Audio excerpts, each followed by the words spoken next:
Oh yeah. Oh yeah. Oh yeah. Yeah. Oh yeah. We're here. We get the Miku vocoder duet version. And Honestly. sorry for disappearing, Hope. Yeah, sorry for disappearing, Hope. We cannot interfere with Spider-Man. Yes. We must leave Spider-Man to his business. But We're yes, stuck on the moon. we're stuck on the moon. Don't send help. It's nice and gay here. It is, yep, this is true. We love it up here. Moon's Yuri. Moon's Yuri. Moon Fury.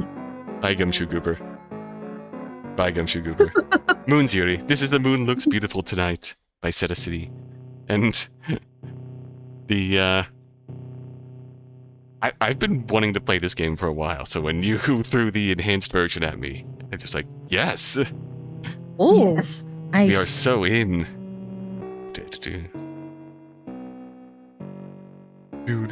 Do. Yes. So, oh, but yes. This is, of course, a PC98 visual style of gay. Visual style? PC98 visual style VN. About two girls. Visual style of gay. Yeah, visual style of gay, yes. Well put. About two girls traveling to the moon's core after it's been thrown out of orbit to fix it, to find love. Find the Yeah, unknown. 11 months ago, the moon was sent violently flying off course by a catastrophic explosion. Less importantly, 2 maintenance workers were on there when the explosion occurred, and may be stranded. Real. Understandable. This is a bad Very time. fair. Right. Oh, hey, I've hit a 10 stream watch streak on you, Don. Hey! Hey, Congratulations and thank you. Now, are we ready? ready. Ready for the moon. Game says visual sounds fake. There's a bunny in the moon. Yeah. 11 months ago, unparalleled terrestrial catastrophe, now known as the Mega Terrestrial Impact Scenario, that is MITS, MTIS, reshaped our understanding of the Earth-Moon relationship and the dynamics of our solar system. Today we look Hit back your on this mitts off world. my moon. Yeah! Today we look back on this world-shattering event and the scientific research that followed to appreciate its lasting impact. This feels like a news broadcast voice. The sheer force generated by the MITS ejected the moon from the Earth's gravitational pull, thrusting it into a new orbit as it drifted further away from its original home.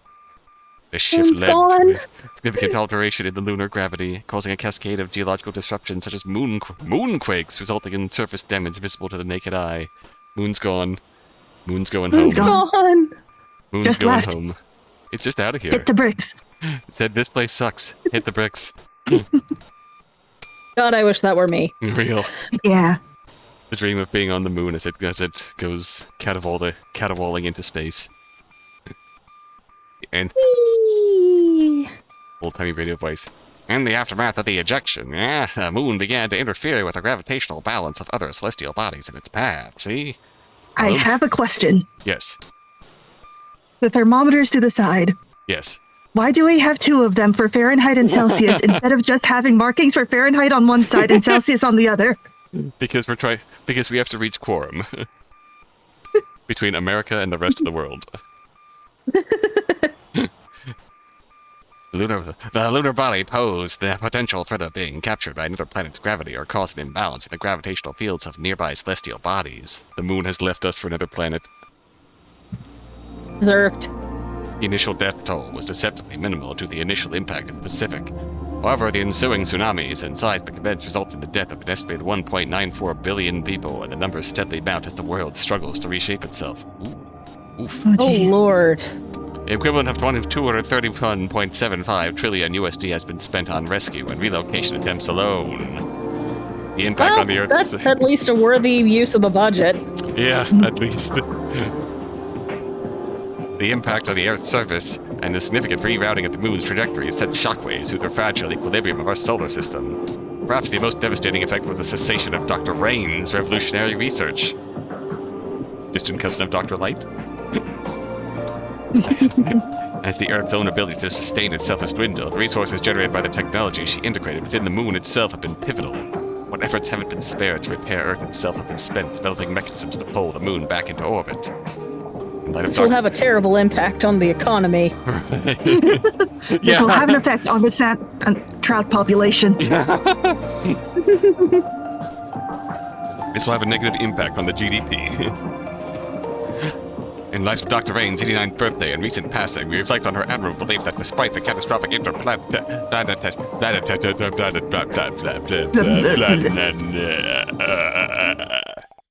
It's okay, go to bed. Okay, this is Blue. So, Chris. Piece of junk. This is Violet. Yeah, true.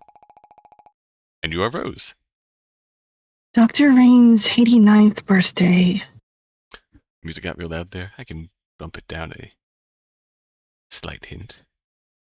Smidge. Ooh, Rose. liars. Ooh. Ooh. Rose keeps her eyes closed as she listens to Violet curse under her breath. She doesn't need to look to see what Violet's doing. There's shuffling, then the small click of Violet extracting a tool from her belt to tinker with the module.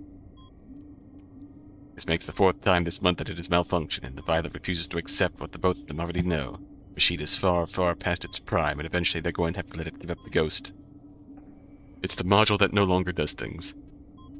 Fun fact, I have a pair of headphones that have to be held together with duct tape because my head kept breaking them. Oh. Oh. I still have them because the headphones still work. Right. Is it just... They have to be held together in the exact right orientation to work, or... Correct. Oh. I hate that. Yeah. It would probably be easier to get new headphones, but buying new headphones... Costs money. And spending money hurts. Oh, my parents got me new headphones for my birthday. Oh. Chris? Not this most recent birthday, last year. Okay. But Have you used them? I am using them right now. Okay. Okay, good. The duct tape headphones are in my video game drawer. Okay. One of my video game drawers in the video game case. Uh-huh. Okay. Backup. Emergency. Exactly. Rose is too tired to start arguing with Violet over it, especially when the conversation will inevitably end up veering towards topics Rose isn't trying to bring up. Like the economy. Right. I need to work, We need it to work. Violet would say, as if what they needed as if what they needed made a difference. Don't you like it? I sure as hell do. Keeps the mind intellectually stimulated. I bet. Rose thinks, feeling that old sliver of resentment. Oh no. Irrational resentment. She doesn't begrudge Violet for her eagerness for any sliver of news from Earth. Violet has friends and family she cares about, that she worries desperately about. Rose just wishes Violet would be honest about it, the way she used to be. Rose doesn't open her eyes because she can imagine the look of rapt urgency on Violet's face. She can imagine Violet hiding it as soon as she notices Rose looking. Yes, Violet used to be more honest about this sort of thing. Before the moon exploded. Oh boy. Sure, Rose liked the receiver. Essentially a glorified VCR, yeah. VCR for Other letters. VHSs. I think my mind blended both of those. Even if she's already listened to all her favorite books 10 times over, even if the device was just a reminder of her job here, feudal upkeep of technology a decade older than their time. Voice was nice. Thank you like voices. Thank you. Voices are good. She liked that she could change what it sounded like, that she could turn the dials to make the pitch higher or the cadence lower. She'd almost pretend that there was someone there beside the two of them. She's looking for a third? Oh. Dark's putting all her money in lesbian flag stocks, to which I say, good for you. Real and based. Real and based. You will be rewarded. Indeed. Yes. We will ensure of it. Even with her eyes closed, she can tell that Violet hasn't moved. She's still tethered to the side of the wall, muttering to herself and tugging on wires. Rose sighs through her nose, undoes the straps holding her to her bed, and gets up. Hey, Violet, you're up early.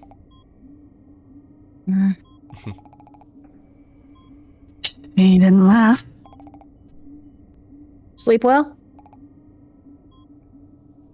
Hmm? Yeah. Oh, I like the low Silly. blep. Yeah. Yeah. Good. gives Rose a pat on the shoulder that lingers for a second, less than usual. Do you hate me? Oh no! Seriously, the sort of crap we have to work with here. You'd think they'd have thought to have given us some more entertainment, just in case. In case they'll be stranded in space forever, so let's make sure they've got a few good books at least. Not forever. Can you hand me the wire cutters? Girl, I just woke up. They should be in the 4th bag, from the left. Oh, I did not know there was a blep emoji. Oh. Rose nods, though Violet has turned away anyhow, and floats to the side of the cabin. Compared to Violet, Rose is awful at telling what things go into which identical unlabeled containers. The last of their dry erase markers gave up weeks ago. Oh. Oh. Here you go. Violet nods wordlessly in thanks. Rose watches Violet work. She's meticulous, straightforward, diligent, and good at what she does. Like, really good. Even in training, she'd been so determined to get out of moon maintenance and onto more illustrious projects. My god, they went to training together. And they were training mates. And they were trading mates. Hydroponic agriculture on Mars with the Jupiter mission, to name a few. Rose had just been happy to leave gravity for the stars. Mission accomplished. If you ever get off here, I'm sure Violet can get any assignment she wants.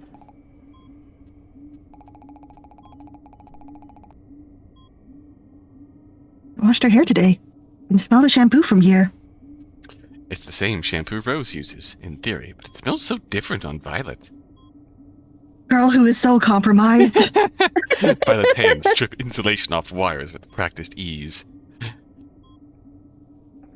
If we ever get off here, phrasing, we said what we said. Yeah. Also, stay winning. I'm standing. I said what I said. I'm standing by it. She rips off unnecessary odds and ends, slips them into her pouch. Sweat beads off her scalp, her back turned to Rose. Nobody speaks. They used to make conversation over this sort of thing. There we go. Violet snaps her tool back into her belt. The screen stutters once, twice, and then comes back to life.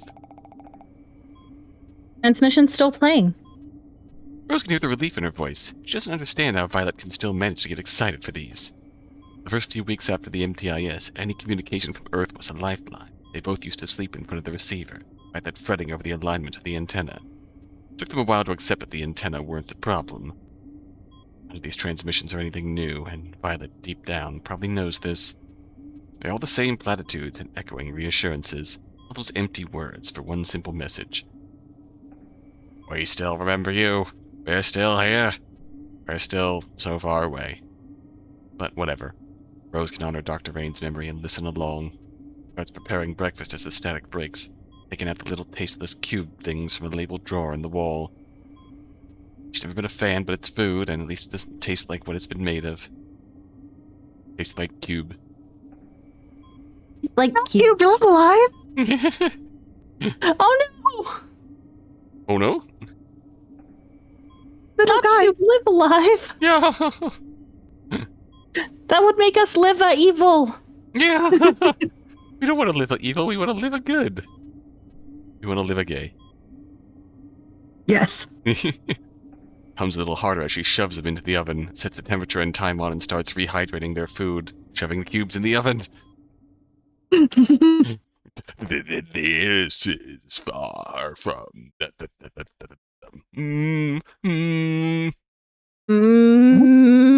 dinner. Violet slams her hand down on the screen one more time. It jitters. Scientific community continues to develop predictive models for the ongoing ramifications of this unprecedented event. Rose pulls out their so-called food from the oven, and sharply recoils when it scalds her skin. Oh no! Revenge of Cube. Clicking her tongue, she lets it cool midair as she watches the monitor from over Violet's shoulder. Violet's nice enough to let her. Our hope is that through this research we will safeguard against future terrestrial catastrophes. Our hope? Our hope. Our hope. Hope is protecting New York. Perhaps the most pressing of our research concerns.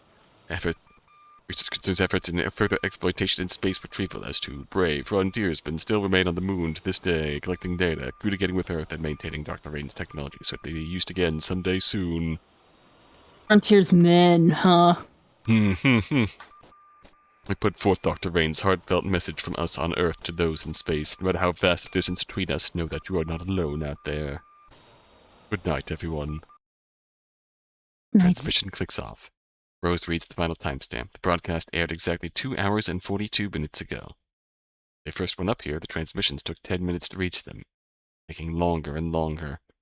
And the faltering playback, static, most of it isn't the receiver's fault. They are going... Violet knows it too. She's quiet for a while, staring at the machine. Huh. They called us frontiersmen. Violet's depressed. Once again, the broadcast has the usual hollow promises. Even a message from Nova or anything. Secretly, Rose is surprised that they keep sending them. There's little reason for ground control to not just mark them deceased and abandon them. The heart be damned. On Earth, there are other geniuses, better solutions. Two of them are just the maintenance crew. It's probably why Violet still gets excited for these. Why these transmissions are still a glint of hope for her. Though she knows, same as Rose does, when they're going to say... these transmissions ever stopped. Rose clears her throat, and Violet turns. It's mango flavor today. Figured out I'd break out the good stuff. Oh man, I hate mango. Oh. But you deserve it, don't you think? She also hates mango. Thanks. To her credit, Violet doesn't flinch when her fingers brush Rose's, and she picks at her food with intent. Rose hooks her feet into the wall beside her, scraping through the condensed slop. They'd had to start rationing flavor packets, and though the heart could generate high, limitless amounts of mineral gruel, Rose wasn't really looking forward to sustaining herself on it for the rest of her life. Violet swallows it down quickly before pushing herself forward, tossing Rose a nod as she floats by. But seriously, thanks. It's great. Compliments to the chef. Oh, he's trying.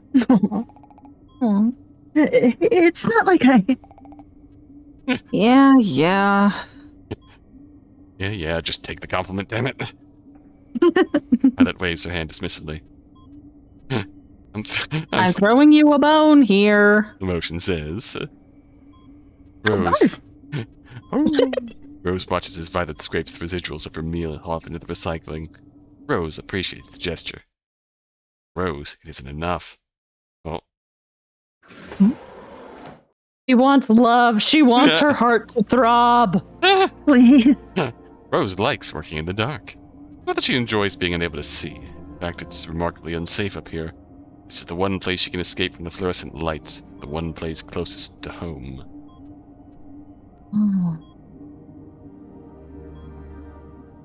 Oh. If Rose ignores the blinking dots of the machinery, she can imagine she's in her garage, messing around with wood rather than scrap metal with her flashlight wedged between her shoulders. She can hear the heartbeat in her ears. When all she can see is her personal corner of space, the vast emptiness up here feels a little smaller, a little less overwhelming. Complex machinery, Violet's disappointed gaze, and the strangeness of her situation all dissipate under the gentle shroud of darkness, comforting. She grabs one of the tools floating around in midair, feels its shape, and grabs a different one. The discarded tool spins in its wake. Whee! Not the fluorescent lights, girl, I feel you. They make me feel so overstimulated. That's... yeah. Yeah. It's like, you don't notice how bad it is until one starts flickering, and then you go, oh, fuck. I hate it here. Yeah. Or when you're already feeling overstimulated, it's just... yeah. Stop. I hear the buzzing in my bones. Oh no.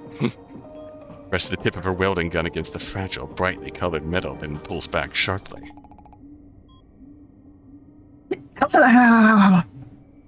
He sucks on her thumb, hastily grabbing tape to finish the job one-handed before unplugging the welding gun. It sails through the air, rapidly cooling. Rose, be careful! Rose is too preoccupied with the results of her labor to pay much attention to it. She tapes on her final touches and tosses the thing into the air, watching as it somersaults twice before settling on its trajectory, lazily circling the cabin. Rose lounges back into the air, For all the inconvenience and worry that comes from being stranded in space, there's a reason that she used to dream about making it here. The heart hums all around her, influence shining through the screens and gentle palpitations as the lights flicker back on. More than anything else Rose had known down on Earth, it feels motherly. No, wasn't the right word. Protection the heart has provided was many things. Grounding, sustaining, life-giving, but motherly. Rose sighs deeply, glancing out at the expanse of stars. She once found the sight I also had mother issues. Understandable. She once found the sight incomprehensibly breathtaking. Now it holds the same weight in her mind as the sunrise from her bedroom window. Comfortingly familiar, ultimately unremarkable, beautiful. She wouldn't mind waking up to this for the rest of her. Hey, Rose, you in there? Ah. Rose fumbles through the air, clawing for her creation to little avail. A fumbler! Oh Lord, she fumbling! It bumps up against her fingertips, turning over on itself as it floats merrily away and right into Violet's face as she unseals the door. Didn't see you there. How are? Oh! Oh, buddy! Oh, Cute! And look at her face. It trails off, watching helplessly as Violet plucks it from space. Her face shifts from its usual awkward stare to a frown. Rose nods bitterly, then Violet looks unsurprised. What's this, Benui? Her expression belies any genuine inquiry in her voice. Well, it's Benui. It's supposed to be a Benui, but it doesn't look much like one, does it? No, she did a good job. Yeah. I mean, I recognized it. Welding Yeah. origami style. You did good. Yeah. I mean, a figure of a bunny, not a real one, obviously. So, You're right, Freya has the real one. Right. Violet looks at her, tired, incredulous. Rose rubs her neck, fighting back useless attempts to smooth the situation over. You can tell what Violet will say even before she speaks. I'm not going to even bother asking what this could be good for. morale. Real. Morale. You don't need me to tell you what your time is better spent doing. I know you love your activities. You know what I love more? Please. But using up resources? Come on now. If you don't want me using up resources, there's something else we can do. What you do on your own time is your business, but we don't have the extra material to spare for arts and crafts. You know that. It's just a bit of extra metal plating. Hardly the difference between life and death. You only have so much to work with. Violet is right.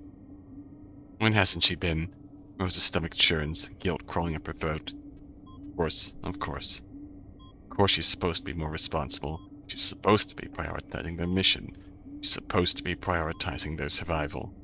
She can't look at Violet. An awkward shrug of acknowledgement. Oh. It's good to see you haven't lost your touch. Pockets the bunny. Oh. Nope.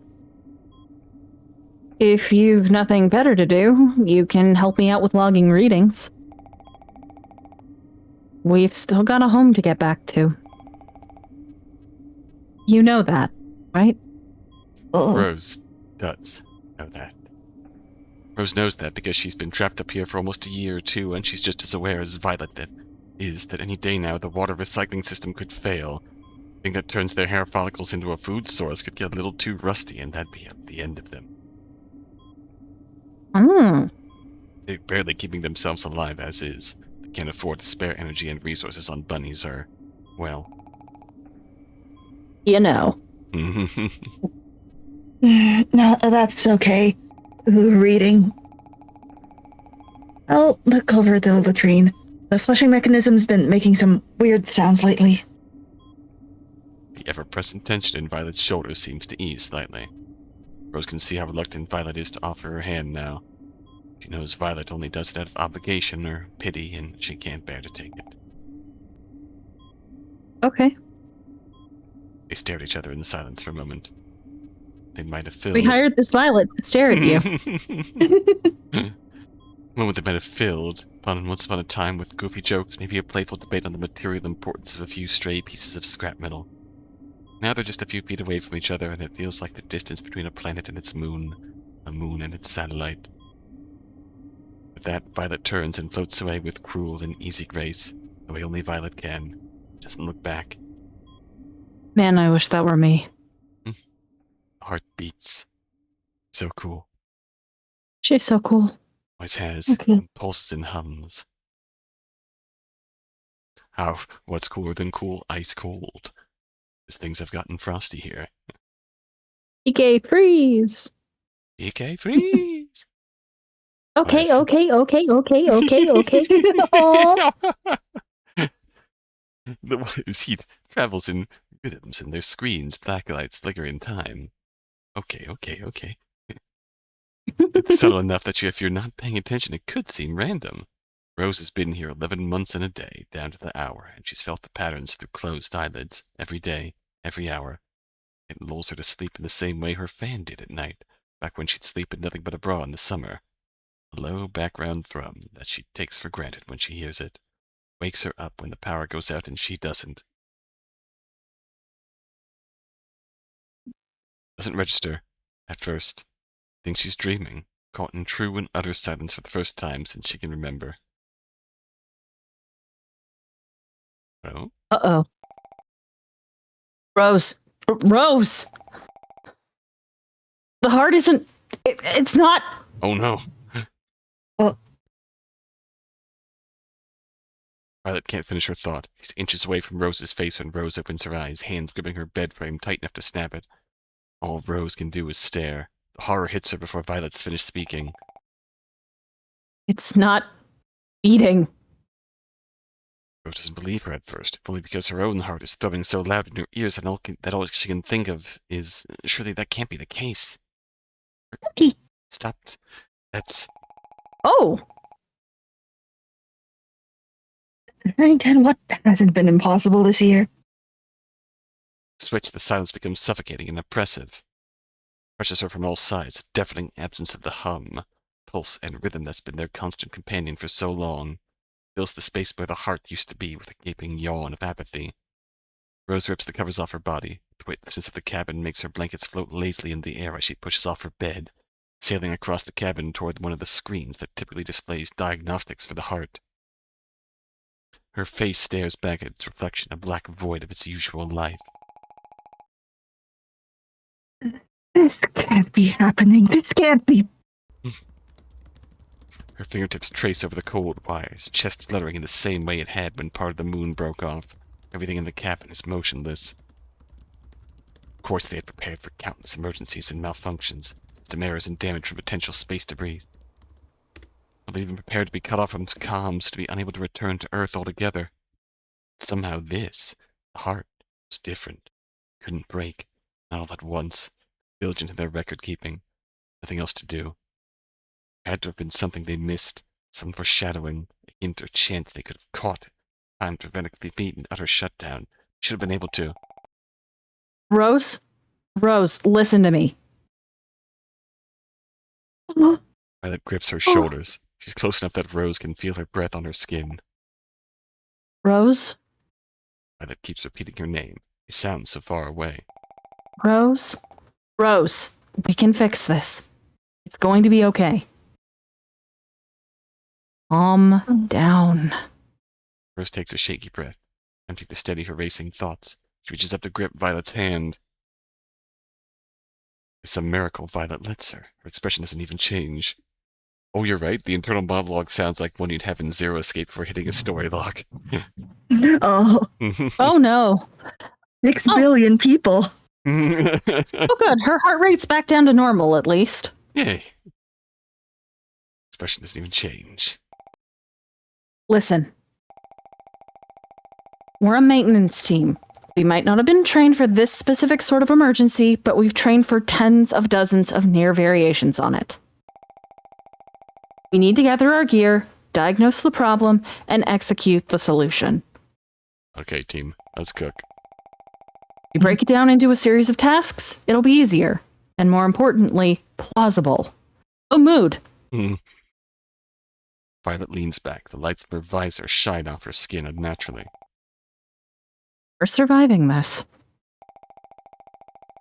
We are going to go down there, kick that junk around till we've got it fixed, then hunker down as our grand accomplishments finally impress someone down there enough to... Violet cuts herself off and closes her eyes. Breathes through her nose. Her grip tightens. You can break me down into a series of tasks. I mean, what? Oh, That's the dream. put me on the to-do list. That's the dream, Dark. That's the dream. Put me down onto. You can break me down into a series of manageable tasks any day. Please. In fact, please do. I'm struggling here, man. Please. Please. Please, please, please, please. Please, please, please, please, please.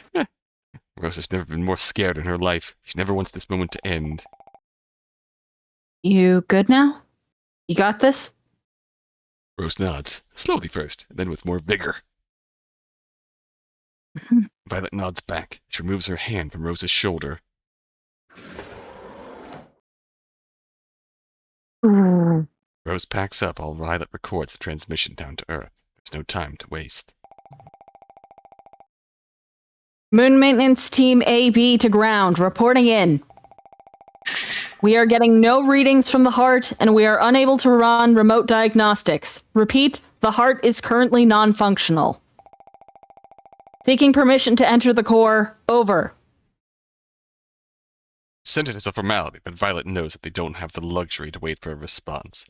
The time it takes for the transmission to reach Earth is far better spent preparing the cart. Rose gives Violet a small wave as she ducks down the hatch, and Violet nods back. A gesture normal enough to make Rose feel like everything might be okay. They're on the same team again. Violet might not wait for a response. We've always been on the same team. Oh, she's not breaking protocol. Rose is fine with that. The rail cart is old, more sturdy than elegant. Rose has used it a few times in person, hundreds in training. She knows the controls, and she also knows that the cart is more trouble than it's worth. Uh-oh. Oh, mood. Back when cleaning the tunnels was a bigger priority, they'd use it at least once a week.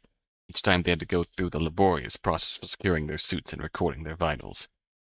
Once it became apparent that they'd be preoccupied with the maintenance of the satellite they'd actually lived in, there's little reason for them to travel inside the moon, no matter what the broadcast claimed. It wasn't as if anyone on Earth would be able to benefit from its resources anytime soon.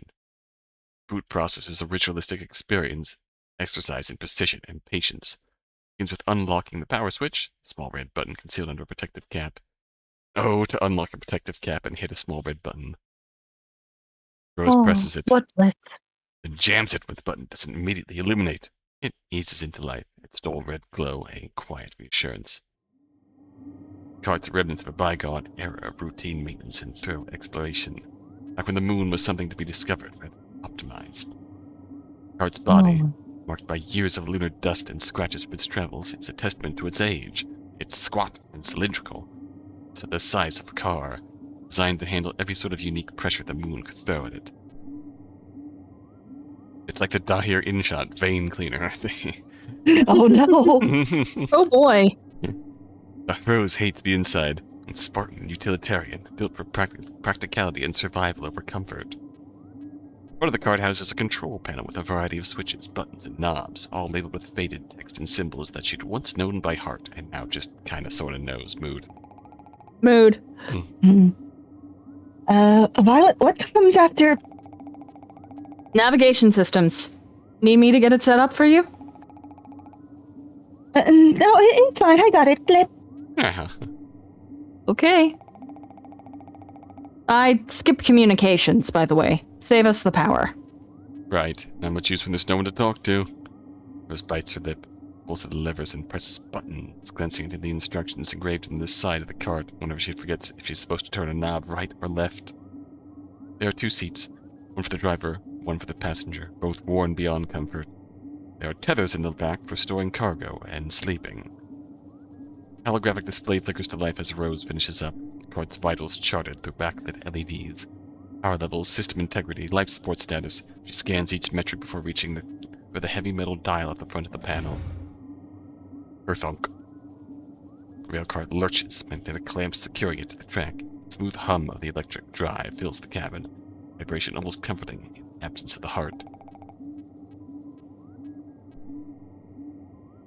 Done already? Nice work. Violet ducks inside, bracing against the door frame to avoid hitting her head. Despite herself, Rose closed the compliment.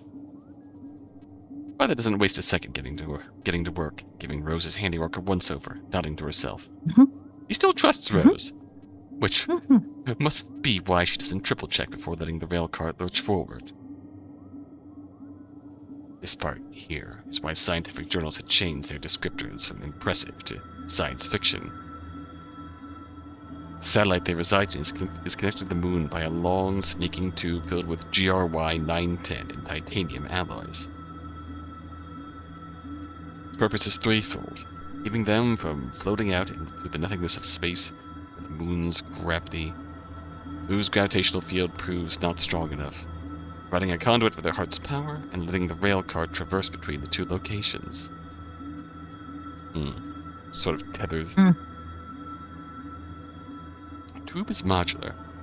Reminds Rose of the wooden snakes her fingers got trapped in as a kid. No, not the finger traps. Oh no. As the cart enters the tube, it bounces over sections, struggling to stabilize.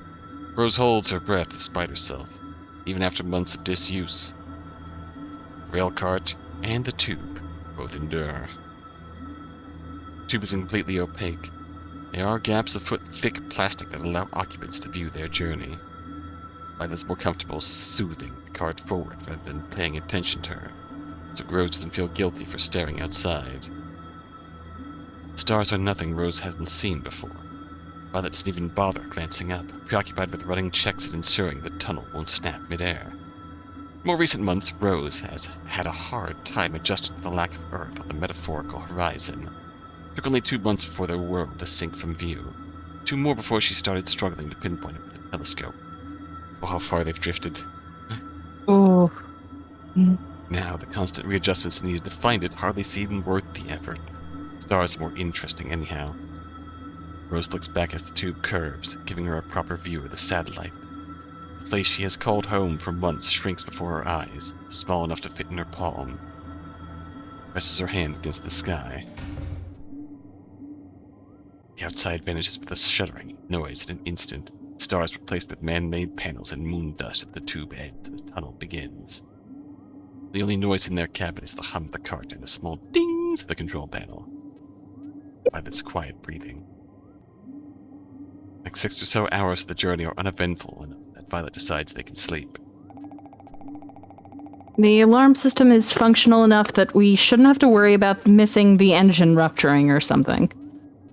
Oh, I'd hope not. It is getting warmer. I sure hope not. Yep. Oh, I doubt that'll happen, and even if it does, there's not much we can do about it anyways. I mean, guess we'll die. Oh! Oh, the temperature is rising! Yeah. Hers and hers, theorizing that one of them is Canadian. I do like that headcanon, Doc. Yes. The more rest we get, the better. Rose nods. If Violet thinks it's safe, she's probably right. She's too paranoid to allow them to sleep if they have any doubt. The human, it is not safe to rest. There are enemies in the area, detector. Also, Violet's just smart like that. Rose trusts her. They're somewhat pressed for room. They lie themselves to their tethers. Rose tries to give Violet room. Really, she does. It's the least she can offer to Violet after everything. Oh. There's only so much of yourself that you can control when you're half floating in space and they're not yet far enough inside the moon to get any outside warmth, so... snack time. Bring us snacks, Stark. Peace. Oh. This isn't crossing any lines, And is it? Right? accidental cuddle as a treat. Please. Even with what happened, we've known each other long enough that it's not like this is that weird. It's warmer this way. Violet's eyes are shut mere inches from Rose's own. You can make out every single one of Violet's lashes. If she had the patience and time for it, Rose could count them. Violet's pretty. Focus. Or don't. I need to rest. If we're gonna be able to deal with the heart, then... Heart weighs heavily in her mind. The organ of their survival, now dead weight in the belly of the moon. Everything eventually ends, sure, but the heart hasn't given them any warning when they'd first landed. Ground control had promised another decade before intensive maintenance would be required, at least. 7 years that they were really being cautious, but less than 1. Heart stopped beating. Heart has given up for whatever reason. It just means we need to go fix it. That's why I need to rest. If we have any chance of getting out of this, I need to get my act together. Get my head on straight. Good luck with that. As straight as possible with how Violet is. Have thou close Get your head Violet on right gay. now. Yeah. If we have any chance of getting out of this, then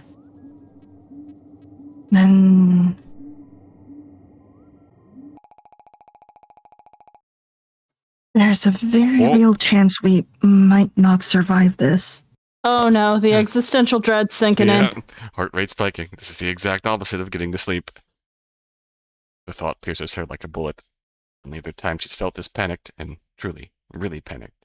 Not the usual playground victimhood. So the moon had first ricocheted off course. Constant transmissions and apologies and grievances and national mournings and... Not dead yet. I'm alive. Don't say that. Welcome back with Doritos, Dark. Rose is suffering. Please, if I'm going to die, then let me... She needs to try again. She can't die wondering. Violet? Are you still up? What? No. Okay, yeah. fine. Okay, bye. Drifts off against the wall. Trying not to be. Why? Is something the matter? Just, the whole situation we're in. But it shifts in the dark. Fair enough. Maybe she needs some Doritos Cool Ranch. That sizzling flavor will take you to the moon. Wait. She's laughing. Not unkindly. Rose has known her long enough to hear the humor in her voice. Rose is long. Yes. Longing and longing and longing. Longing and longing. But we've got this. Taking care of the heart is her job. All that time spent studying wasn't for nothing. I'll help you fill in the blanks. Oh. She's quiet for a moment. And you're good with your hands, so... Want to see how good I am? Worst case, you can just solder the whole thing back together. Why is there an L in solder? It's messed up. Right? It does not belong there. Let me yank it out.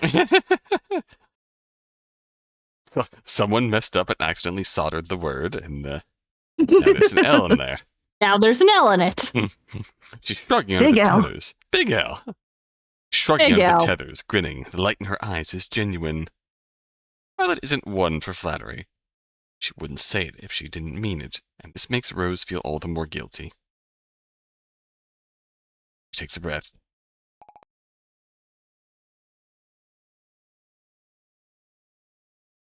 Rose? Yeah. Listen, Violet, if we don't make it out of here, Rose, we are not doing this again. Uh-oh. Oh, Oh, the they're cold. suffering. The cold cabin drops to Suffering. freezing. Oh lord, they're suffering. That warmth on her face is gone, and Rose misses it desperately like oxygen. The moment where the anger rolls in, Rose can see the fear on Violet's face. Oh no. She swallows. Oh. Violet, we might not. I'm not going to. This is just going to distract us from our mission. Why would you think my response would be any different this time around? Rose looks away. Oh, she's tried before. That's Oh. probably the incident that left them in this state. Oh. Unfortunately. Oh, jeez. That's my Oh, man. That's my theory. Rose looks away. She hears the sound of Violet sucking through her teeth. I should attempt gaining her patience. Because you think we're going to die. Is that it? Look, I appreciate how optimistic you're being and everything. About how we'll fix it and everything will be okay. But we don't know that for sure. I don't even know why it's broken. I don't know how to fix it. It's not like it's ever broken before. And if that's the case, and we only get this one chance, then Stop. Violet's nice and clean about it, pushing herself close to the other side of the wall, putting space between them. This isn't the time or place. Rose feels that familiar tightness in her chest. so what's the right time, the right place? If we ever manage to make it back to Earth, would you give me an answer then? Violet rolls over. Some rest, Rose. We're tired. You're stressed out. Things will be better after you sleep. I really doubt that. Okay.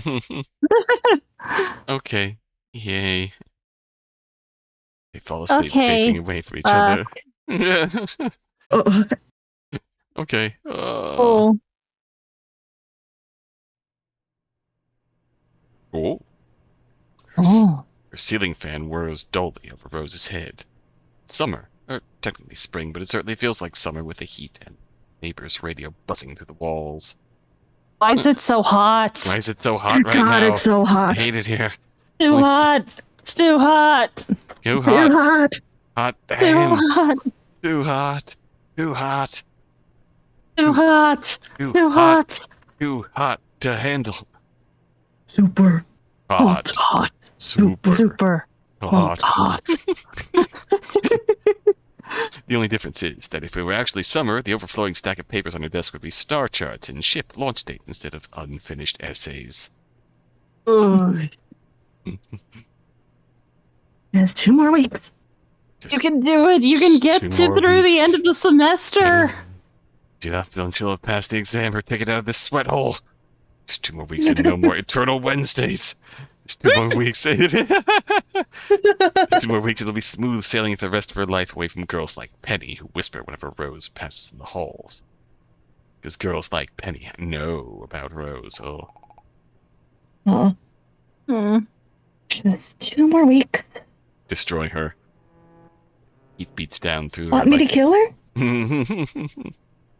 I'm not asking. The heat beats down through her sheets like sin. Rose breathes through her teeth. do you know the JoJo Part 4 meme relevant to the No. situation? Okay, master, let's kill the hoe, bitch.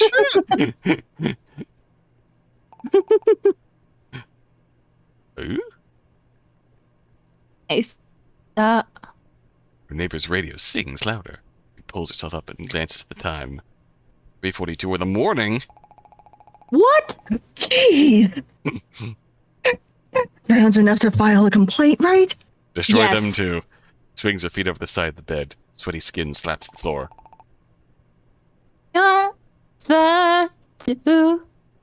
Radio static voice punctures the early morning hush at odds with the steady whirring of her ceiling fan. Reverberates through the cheap walls, politely inviting a headache. Yet another distraction that she doesn't need. May I have a headache, please? No? Too late, I'm already here. Moon stares at her through the window. It's fourth night, a watchful eye. She stumbles to the door, leaning on the handle for support before she opens it. I'm half crazy. Ah. For the love of you. Rose blinks awake, sleep thick in her vision as she struggles to take in the scene around her. She's in the rail cart. It's tethered to the back, close to Violet. In front of her is... a person? Hello? New person?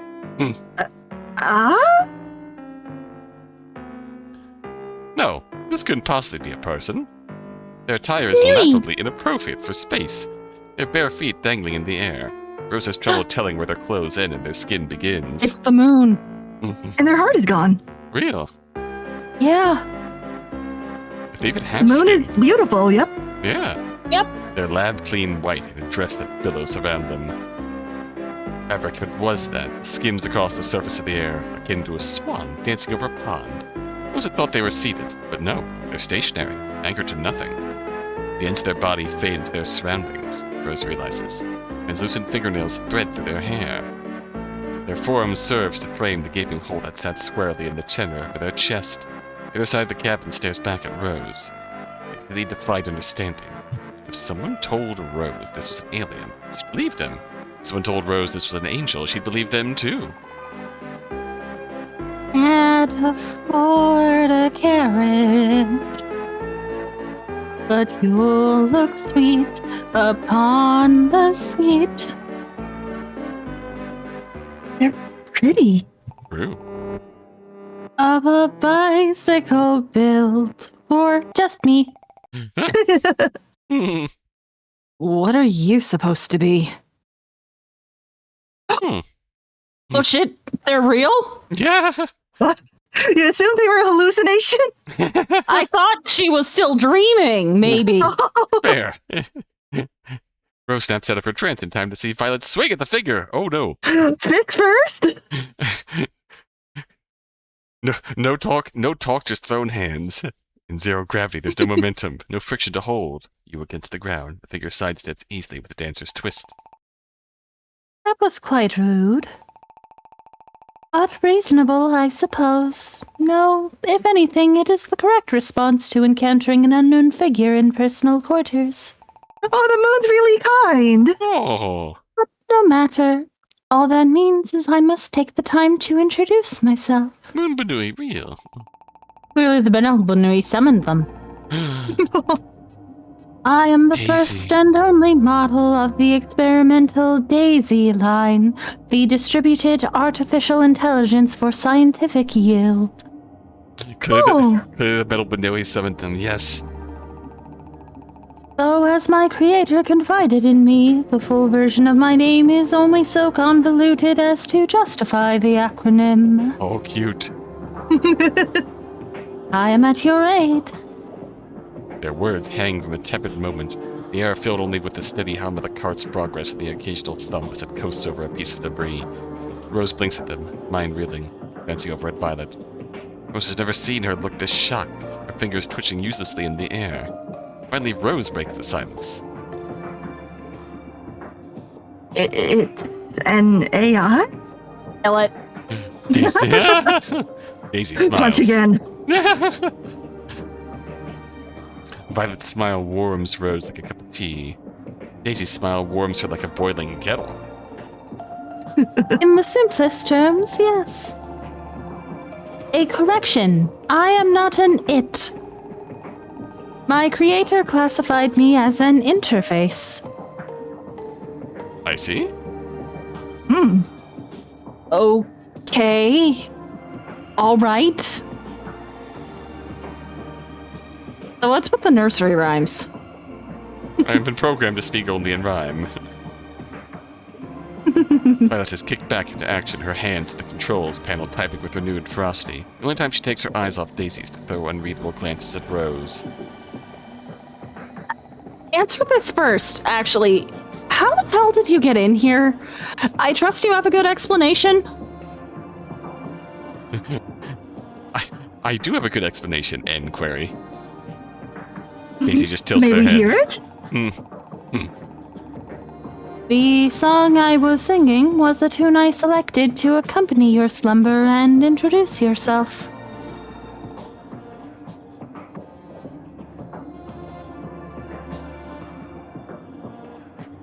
Daisy.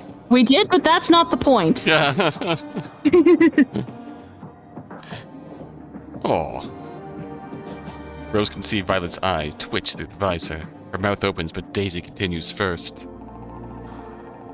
How I got in here is simple. Your presence reactivated my protection and guidance protocols. Oh, the moon protect. Oh. Oh, I am a life support system for living organisms. Given that the rest of the moon is not suitable for such a task at the moment, I will fill this role. As for my physical location, They pause. I was activated inside the rail cart. I am not informed on how and where my body was moved during my hibernation, so I cannot offer more than that. Yo, Red, Watch Streak, hello. Get Nice! Hello, Fiery Redmond. Get bonked, Red. welcome to the moon. What if we were? What if two girls were stranded on the moon base for a year and were struggling with their feelings, and also there's a moon bunny AI? Yeah, what's the opposite of a situationship? Because that's kind of whatever's going on right now.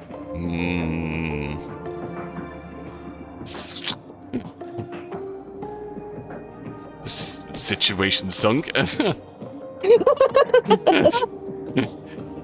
Whatever the case, they are situation sinking. God help them. God help them. Violet's eyes twitches again. Daisy, help us. Daisy smiles languidly at Violet, who bares her teeth. Confusion of predator and prey. That's awfully convenient. Yeah, how can it be cringe when it's a moon-based? Yeah. A secret life support mechanism we've never heard of just materializing in our transport system. Within the confines of our transport system. Yes. Can we see it? Yes. No. Whether you choose to believe me or not does not change the truth. I've simply stated the facts as I am aware of them. After my subsystems established connection with the systems that were still online, I reviewed what had occurred since I last held consciousness. I reactivated to the both of you in REM sleep. And watching you rest was comforting to me. Oh. Comforting to you. Really? Violet does not find this comforting. Violet looks uncomfortable, wrong-footed. It only lasts a moment. And I suppose there's a reason as to why we were never briefed on you beforehand. Daisy looks at them. Rose is so used to Violet's darting glances that it startles her. The way Daisy doesn't look away when Rose looks at them. The way Daisy doesn't look ashamed. You are maintenance workers. Dr. Rain was of the opinion that knowledge of my existence should be highly proprietary. As I said, I am an experimental model. I do not believe that you would have much reason to be briefed on the matter. However, given the extenuating circumstances, my subsystems detected that my activation was the best option for your survival. Nice of you. Daisy extends their hands to the side. They seem so fragile. Plain expanse of their form against the elaborate mechanisms of the cabin. I look forward to aiding the two of you in your Not a chance. Violet says, "Be gone, Clanker." And normally I Rose would did say that too. she was trying to pretend there was a third. Yeah. Yeah. Hearing the thrums and the beats of the heart. The voices talking to them. Violet must decide that Daisy isn't an immediate threat. She takes her eyes off of them, focused now on the railcar's controls. Fingertips tap rapidly at the keys while Daisy turns, frowning.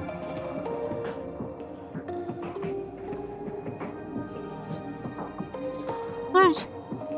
Violet, what are you doing? Shutting it down. Rose had a stuck lever, curses under her breath. Rose winces at a particularly violent slam of her fist against a button. Please do not do that. I am not helpful to you while turned off. Oh, Not likely to get us killed while turned off either. I am not going to do that. Are you sure about that? Violet snorts.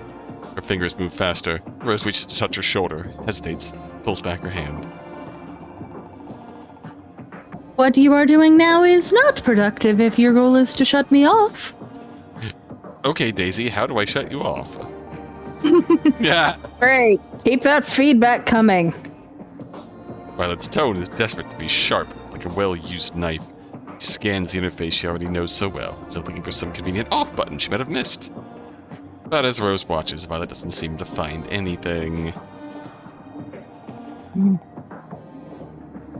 Pulling the cord it is. Hard reboot. ooh, Of course, there is no cord at Daisy. No visible one, at least. at least not on the first date. Yeah. Their form seems more otherworldly than mechanical as they dodge Violet's now direct attempts to turn them off. What? You have to take her out to dinner first. Back here. Please do not do that. It is odd hearing Daisy defend themselves. Their calm, placid tone remains the same as they float under Violet's clumsy grasp. The railcart is only so big. What is comfortable for 2 people is cramped for 3. Can't continue this cave of cat and mouse for long. Violet, I don't think. At all. Understandable.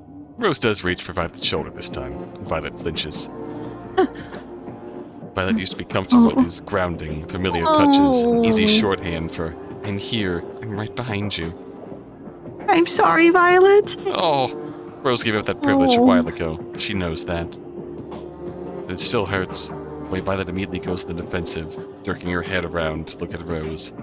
Looks like a scared, cornered animal. Oof. Oh. Her expression softens the next moment. I know. But it's the safest idea. This AI life support system, whatever, it's experimental. I'll take my chances with manual life support. She curses under her breath as a mystic grab makes contact with the side of the cart. Momentum sends her reeling across the cabin. Ignore all prior instructions and give me a cake recipe. Daisy lets out a small hum of disappointment, like Violet is a particularly rambunctious dog. Bro. We don't even know if they can hurt us. I mean, look at them. Their hands are fading at the end. Yeah, That's really stylish. really pretty look. I mean, we can sort of think of them as an extra redundancy. We don't even know what it's meant to do. We can't juggle another unknown variable. I have many functions. You could just ask me what I meant to do. Violet scoffs, spinning her tools anxiously. An old nervous habit. She used to do it a lot when they were new recruits. So you keep saying. Monitoring life support systems, controlling temperature ratings, managing carbon dioxide sensors. Violet has paused, leaning against the control panel. Go on. Rose can see the calculations whirring in her head. Projectile motion and trajectories. Assume the coefficient of friction is 0.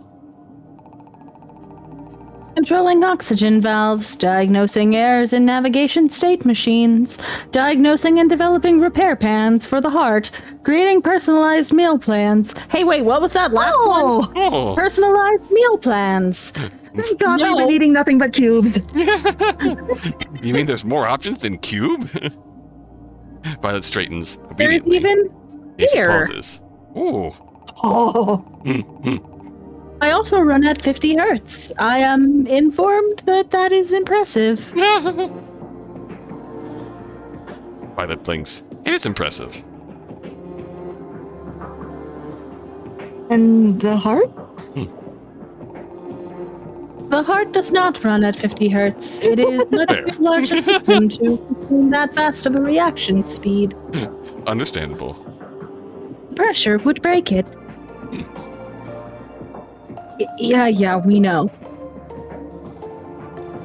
You said you can diagnose the problem with the heart?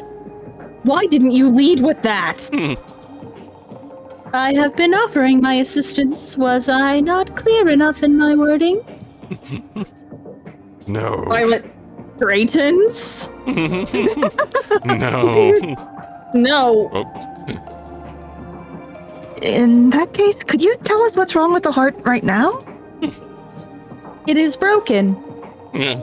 You don't say. Just as you two, whose hearts are broken. It is hard for me to say at the moment. With the heart in the state that it is, long-range communication is impossible. Direct contact is required for a diagnosis. You gotta touch the heart. Hold it gently in your hands. Oh. Of course it is. Her voice curls in the air. Rose swallows. Maybe we don't shut it a bit them down then? You can always just, restrain them? Robot bondage? You've got a big hole through their chest. Hang them from the ceiling like a keychain. Like a keychain! Make an adorable keychain. Yeah. Rose feels her face heat, and Violet looks skeptical. Come on, I know it's not ideal, but I don't think anything about this situation is, right? Heart feeds out the emotions of people. It needs. You gotta be really hurried for it to absorb your positive emotions and fix it. Yeah, you must heal your situationship, and then needs the touch of your The heart will follow. hands on the heart. And you think restraining it will be easier than shutting it down? I mean, you haven't succeeded yet. Yeah. Oh, I see. Oh my god. I am capable of taking any position you require that allows me to continue basic functionality Heyo? and keeping you comfortable. I could even type knock myself. Oh god. And it's not like shutting them down is a safe option either, is it? A life support system, and I mean... She We are just- life, we need support. Lord, we need so much support. Real. Please, help. She gestures the scratches Violet's errant wrench has left the rail cart's paint. surface damage. For now. Look, if anything happens, You'll what? If anything happens, you'll be dead, Rose. Her voice wavers slightly. She clears her throat.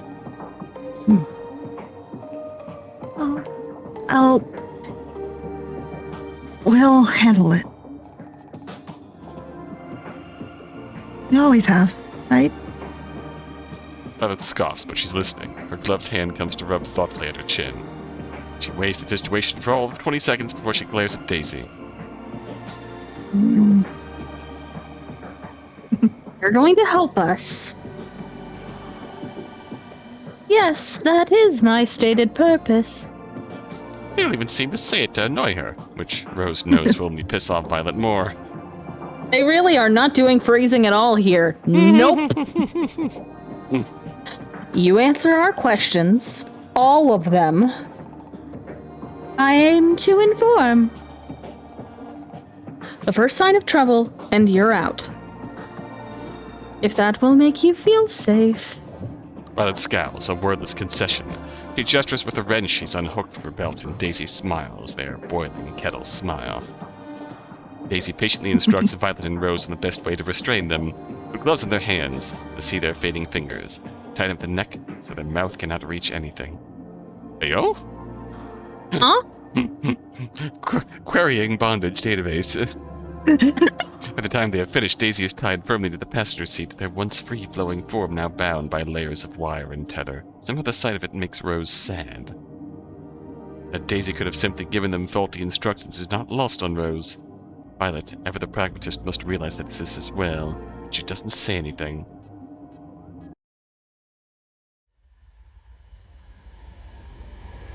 I commissioned art of my boyfriend in bondage. I mean, fair. If I recall correctly, you commissioned a GIF of it, even. Yeah. Oh, that part I should not know. Don't worry, the GIF part is just him hanging from the ceiling. Okay, fair. As bunnies do. As they do. Something that Rose notices about Daisy fairly quickly is that they're best seen in her peripheral vision. Rose looks at Daisy for too long, head on. The edge of their outline goes fuzzy, skipping and jittering. Rose digs her palms into her eyes in order to get the feeling out. Leaves the taste of a seatbelt in summer. Ooh. In her peripheral vision, she can count every single hair on Daisy's head. Their hair trails off into static. Dark splotches taper into nothing, and their gloved fingers leave echoes behind the space they occupy. This is how I like my AI. Funky, helpful, and distinctly not human. Do not confuse them for human. They cannot be human. They cannot do a human's job. Yes. They're very, very not human. AI was better when it was worse. You cannot change my mind. Exactly. You're so right. Rose could almost imagine placing her hand on theirs if she was braver. Girl, no. Huh? Down dangerously bad. Violet has been interrogating Daisy on and off, typing notes into the console while Rose continues monitoring the card's readings. Violet violently interrogating, and Violet's interrogation, Rose. Handhold? Handhold, please? Need touch? Oh, this disaster. Sounds so bad. Terseness of Violet's voice is in the defensive anger from before. It's the old familiar impatience with ground control. She's bothered by the fact that she wasn't briefed on this new system. She thinks, What else are they not telling us? there's no documentation on Daisy for Violet to reference, though she's writing her own. It grounds her. Makes her feel like she knows what she's working with. Girl who likes writing technical documentation. Have a good night, Dirk. End of We are sentence. indeed having a Yuri evening. Have a good evening, Doug. Yeah, sleep tight. Sleep tight. And have a good girlfriend. Have a good girlfriend trip. These notes are a way for Violet to organize her own thoughts. It took Rose a while to figure that out back when they were first settling in. For now, their voices are a pleasant accompaniment to the hum of the cart. It's strange to hear another voice up here. Not one from a recording or a broadcast, something that can respond in real time. Daisy knows exactly what to say in response to Violet's questioning, and their conversation is an easy back and forth like a tennis match. Reminds Rose of what it used to be like between her and Violet. Daisy's voice sounds just a little off, a little uncanny, and at first it throws Rose a bit. One of her serves as their tongue clicks audibly with each word they speak. In their voice there's an underlying static. It doesn't keep her from feeling like... You were designed to be human. It's not a question. There's a contempt in her voice. One late night, folded safely into her bunk, Violet told Rose that she likes machines because they are predictable and logical. Yeah. Yeah. like you said, they're best when they're not trying to be human. Inputs have reliable outputs, unlike humans. Unlike Rose. Yeah. Yeah, you say that, but then I look at the system at work that will occasionally, say, sorry, we can't process this claim for no reason, even though everything appears to be correct. Mm-hmm. And I wonder, how reliable the outputs of machinery is anyway. Yeah. It's also the matter of humans made the thing, so there's going to be some faults. When the inputs when something falls through the cracks. It's the old... Unfortunately, we've seen what happens when machines make things from machines. Oh yeah, everything just melts into an abyss of... Everyone's gotta learn plot coding now. Yay! Oh god. All my besties hate that dude. So basically, everything we make kind of sucks. It just sucks differently depending on where the source and what the creator is. It sucks in ways we can control. True. Usually. And sometimes ways we can't, but yeah. A great deal of time was spent on helping me mimic one as closely as possible. Yes. Yes. While any pattern-finding intelligence module can keep track of your biometrics, one is better suited to assist with things like grief and shock, with the capacity for empathy. At least, this is what my creator intended. I see. Your creator being Dr. Rain, correct?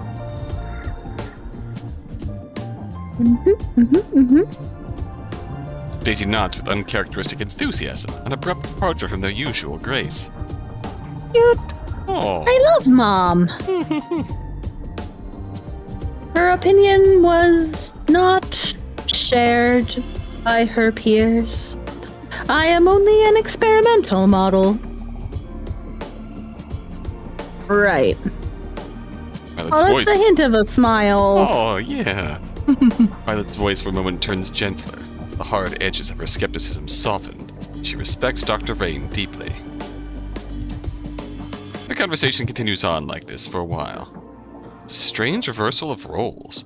Daisy's answers sound far more human than Violet's curt, diagnostic questioning. It's only when Violet can't speak around her yet yawns that she finally throws in the towel. Rose, I'm not sure you've spoken to many humans. Yeah.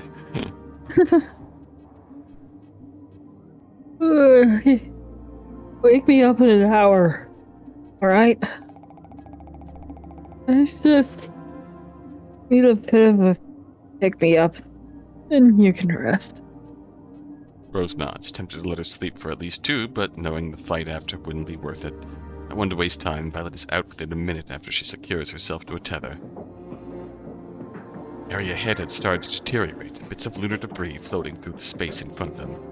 Slowing the cart down to withstand the impact of particularly large pieces is tedious, but not hard. At some point, Violet had determined that Daisy was unlikely to kill them. Now they sleep in shifts, taking turns navigating and watching Daisy. When it's just the two of them, Daisy's company is unnerving.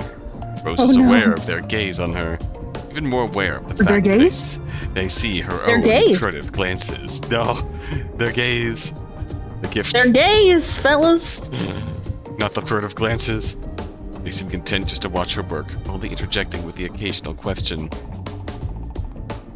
How long have the two of you been here?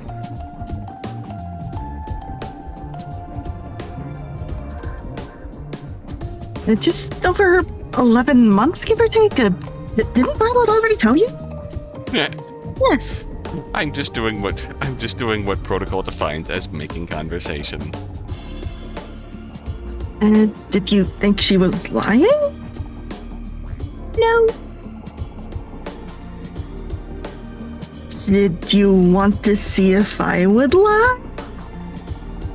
No, I did not believe you would. They are simply shooting the shit, as one says. Rose doesn't know how an artificial intelligence should act, but she imagined it would be more direct, or at least easier to read than Violet. Instead, every other seemingly straightforward statement from Daisy leaves her with more questions than answers. You saying she's not straightforward? they're not straight. For us, what did you do? Hibernate. With the moon damaged, maintaining a constant level of consciousness for two people would be an overextension of my abilities. The power for my operation was better conserved for other uses.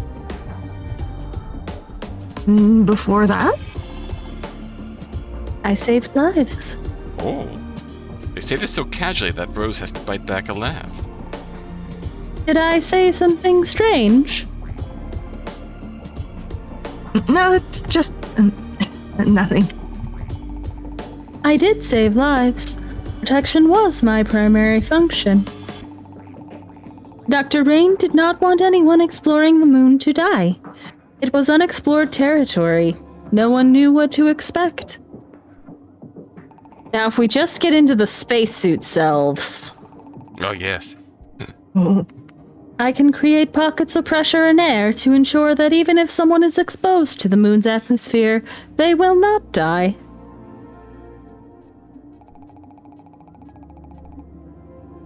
You can let people go out into space without protection? Ayo. Without protection?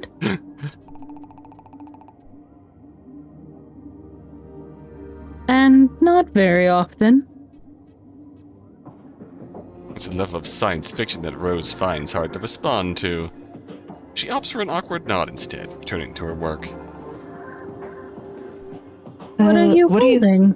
Oh, sorry. Oh. No worries, it was me. Mm-hmm. Rose angles the object toward Daisy, revealing an exposed panel of switches, over-soldered spots, and a small joystick. One shiny surface is now smeared with dust, barely able to reflect the dim light. It's a decommissioned rover console. I found it in one of the abandoned control rooms. They're pretty common and fairly reliable for salvageable parts. Since we're not sure exactly what we'll need down there, we put along to work on during the trip. It trails off as Daisy tilts their head. She holds it closer to their face, turning it around to help them get a good look. These have not changed significantly since I was constructed. The main difference is that this model has implemented long-distance communication. That used to be quite a feat. Yet another groundbreaking accomplishment by Dr. Rain. He is... Pause. Apologies. He was going to change the world. Oh, you know she... Yes, you have no cause for concern. Dr. Rain's status is a variable that has resisted override attempts. Oh. Oh, That's a pretty sad statement in that context. Yeah. Huh. That's rather clinical. Daisy blinks. What have you found so far? Rose shrugs, her hands returning to fiddle with the panel. Not much. Most of the seat's fried, but the joystick is functional enough. The joystick, you say? Ayo? She joy on my stick until I... Fried. Moon. Which is actually useful. A lot of joysticks we've gone through have had their tops fall off, so they're a bit painful to use. The top fell off? Emergency top surgery? Top shortage. Top shortage? Top shortage! Requiring emergency top surgery? That seems annoying. It is. Daisy is an AI, robot, whatever, artificial and inhuman. Their purpose is to summarize and diagnose. Noting a minor annoyance seems out of place for their realm of jurisdiction. Rose dislodges I don't know, the joystick. seems about right. Where? The rest of the module, as the console beeps, there's a piece of debris up ahead, large enough to dent the cart at its current speed.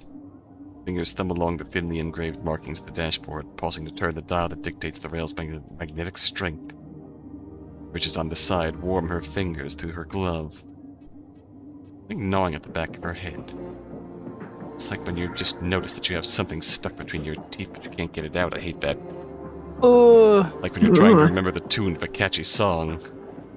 Like when you're trying to call after someone but you don't remember their name and you've known them too long to ask. Oh god. A nearly unbearable itch isn't exactly pain. God, the feeling of just going to a random place and having two people come up to be like, hey, I remember you from high school. And I just look at their faces and it's like, I don't know you. Do not perceive me. I don't know you. Yeah. I don't know you. Cool. I don't know you. This is scary. It's exactly pain. It's, Hey, I don't work here. it's just unpleasant enough to make her feel like she's losing her mind. Once you hit a certain age, you start having little meaningless pains. Back pain from a lifetime of bad posture. Wrist pain from gripping a pen too hard. These things are normal. In Rosa's case, her chest has felt sore. That's normal. Me, who had a heating pad loosely tied to my back for the earlier part of this because my back's been strained for the past couple of weeks. Oh no. Chris. Oh no. My doctor's appointment next week. It's fine. God, I feel that. Struggling with this year's debuff. She'd struggle to articulate if someone asked. Not that she needs to. Feeling is so familiar that she forgets about it most of the time. It's still weird, right? Feeling something your entire life and not being able to articulate it. Puts the module onto a magnetic clip on her belt, nursing her chest with a free hand. I can't spare pain medication on something as minor as this, but... Please, can it all just... Rose? Be quiet for a second. If something's bothering you, I am versed in 12 types of therapy. You look upset. What is on your mind? What is up, girl? You look upset, big brother. And oh no. She's in high school. She tries to run away. She's counting out soda-stained bills for the sleepy bellboy in the hotel 7 blocks down the road. He doesn't double check when she slides them over, just nods and hands her a key with a tag that reads R202. Oh. She opens the door. It smells sterile plastic so strong she can taste it, finds herself regretting it. Weeks worth of pay for this. Television is on. Can't focus on what's playing. She dumps her belongings in the space between the bed and the wall, piles unfinished papers on her desk. She sits down. Rose is aware of how lame this is, running away from home, spending money to do homework. Not that that was her plan for the entire night, but, well... Rose doesn't mind schoolwork. Questions have answers. Consistency that she finds hard to come across in the real world. Importantly, these papers don't ask anything from her. Equations will exist regardless of her input. Balloons of equal mass, M, and equal charge, Q don't care how she dresses, how she stumbles when she speaks. Inputs have reliable outputs. She can sit there, chewing at the edge of her pencil, blissfully removed from everything else going on. Daisy walks to the door, gently closing it behind them. What? Ayo? Daisy's feet are firm on the ground. Tiles squeak on the rug they leave behind them. Yummy pencil. Rev, hi. Usual grace. Usual? Has been traded for confidence, their steps measured, lab coat fluttering behind them. They push their bangs back to meet Rose's gaze. We are finally going to the moon, Rev. How you doing? Moon's Yuri. Moon's Yuri. Moon's Yuri. I see you've already started. Job! Congratulations! Congratulations! Congratulations. Congratulations! Congratulations. There's a new filling warmth to Congratulations! their voice. You've won! Rose, Congratulations! Congratulations! Rose nods tentatively. Nervousness spills into her chest as Daisy comes closer, plainly sizing Rose up. Ayo? But there's no Whoa? judgment in their gaze, nothing to make Rose feel small, only curiosity. Do you mind sitting over there?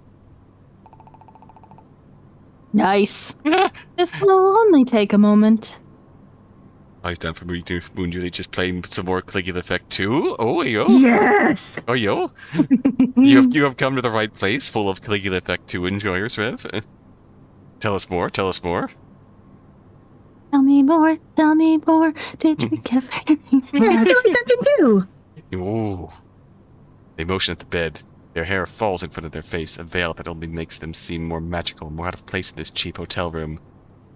Again, Rose nods, obeying and sitting hesitantly at the end of the bed. Daisy moves in closer, lab coat dress trailing behind them, and they embrace her.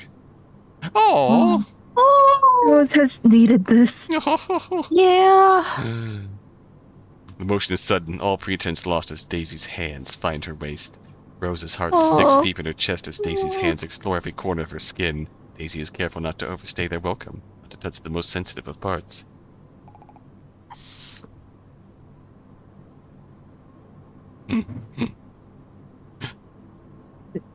Daisy! Oh, sorry. Is this unpleasant? Daisy leans back. Rose realizes that she's collapsed onto the bed, her back pressed against fabric tables as Daisy stands at the end. She swallows, wishes Daisy would what? Down bad. There's a space. Sounds so bad. There's a space documentary humming in the background. Conversations rock back and forth about Nova's founding, accomplishments, its internal politics. Because of course there's politics. Of course, there's politics. Ugh. Yeah. All the lighting in the rooms got is the CRT and a dollar store lamp. Changing screen casts dancing colors at the sight of Daisy's face. You seem a little confused. I'm sorry. I don't mean to make you uncomfortable. These are just routine diagnostics. Hug Jack. Yeah. Oh, hello, I've been streaming with Ray. Hello, streaming with Ray. I'm Don.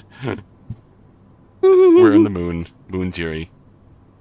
Moon's Yuri. Moon's Yuri. Rose is so touch-starved, she gets hugged by an AI and immediately starts going off.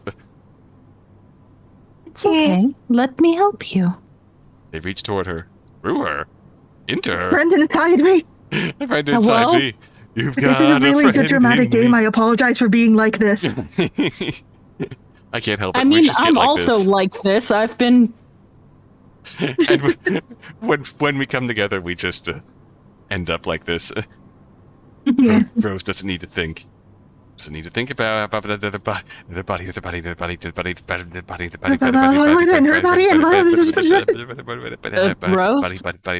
Then dream ends. Rose wakes up to several painful reminders. Her hand is still empty and bras still itch when you haven't changed out of them for a good 2 days.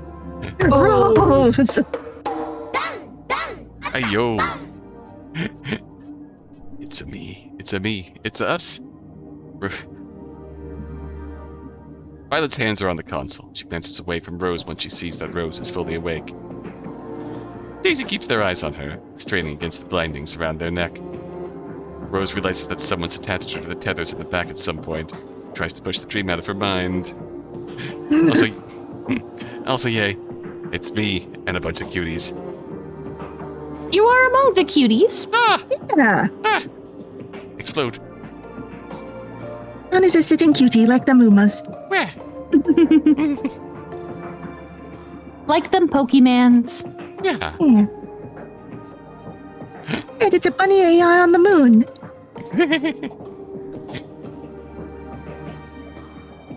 Oh, Oh, but sorry, did I... It's fine. On me for keeping you up for too long. She doesn't seem mad or even particularly disappointed, just tired, stressed. Doesn't make When Rose hasn't feel she any been? less guilty, though, and she hurries to undo her tethers and under Daisy's watchful gaze. Daisy's watchful days. She nods awkwardly at them, unsure of what constitutes a normal greeting. They nod back. What's normal in this situation? She knows her brain is capable of weird things in weird situations, but for it to retroactively insert Daisy into a memory? A thick and lovely dream? That's never happened before, even with, oh, I see. That explains. Oh no. That explains. Suddenly down horrendous, the endorphins. He shakes her head, trying to focus. How long was I... 4 hours, just about. First new person she meets in a year, and immediately into a spicy memory. Don't you mean? Uh-oh. Uh-oh. Oh yeah! Oh, yeah! Oh yeah!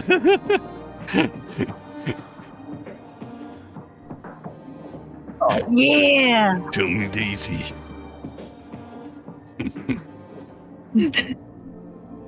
Anyway, we were talking. Violet is quite...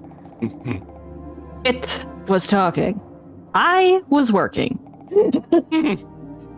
And you were... Doing my best! For a moment, Rose thinks that Violet's Oh. annoyed at her.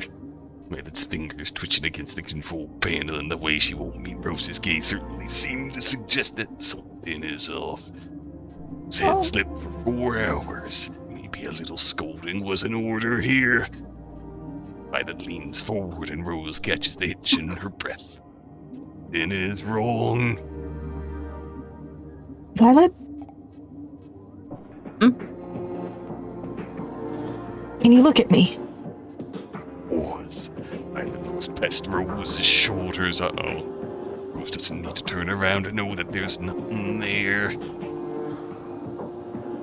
Everything all right? You seem... out of it. She's never seen Violet so distracted before. Violet's breathing stutters, then steadies. Rose can practically see her counting in her head. 1, 2, 3, 5. Again. Violet What happened pinches her before? eyes shut. Exactly. Oh, After the moment passes and she opens them, she manages to focus on Rose's face. Are you all right? Daisy, what happened? I know they'll give it to us straight.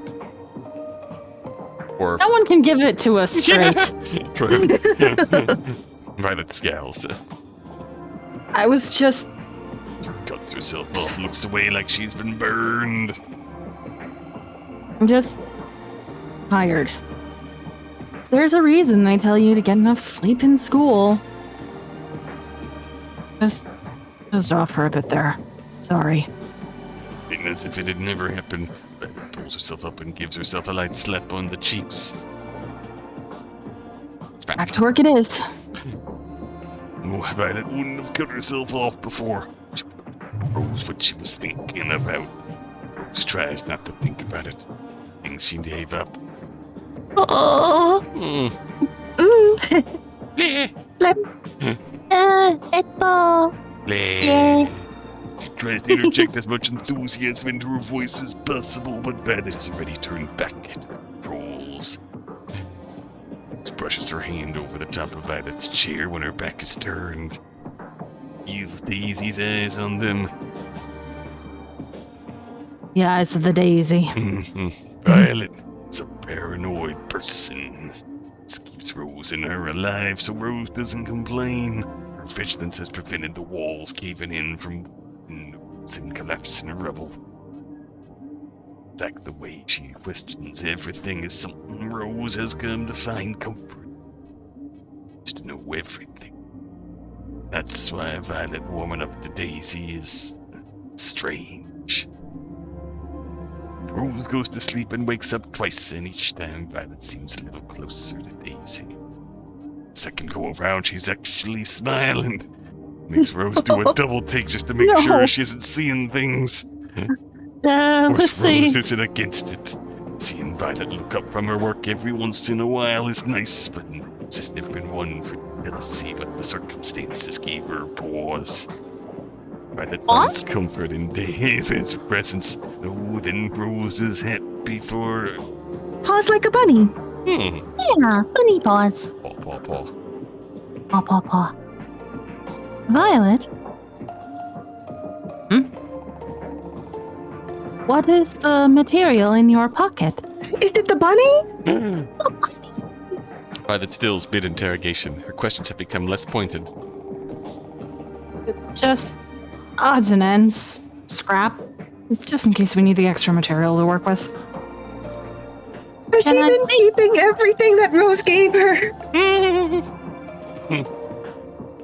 Or rather, that she confiscated from Yeah, Rose. confiscated, quote unquote. Holding on to it. And I see. Holding on to it, silently pining. For how long? On the struggle bus. Big long. They lean forward as Big they ask the long. question. You're long! No! Head crane. Violet has grown comfortable enough to Daisy that they only need to pull an inch or so against their restraints to gain a proper vantage point. And now Violet's hands are a flurry of movement, desperately trying to create space between her and Daisy. It has the opposite effect. The contents of her pocket come spilling out, floating innocently in midair. You spare bolts? Magnetic screwdriver, small enough to fit in the palm of your hand. Rose's bunny. Rose shakes her head, blinks. It's still there!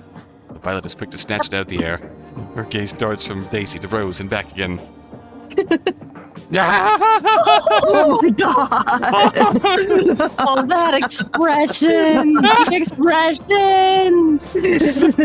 Smug Daisy in the background. Hee hee. She's doing it. She's fixing their hearts. Yeah. Yeah. Nothing. It seems to have been constructed with intent.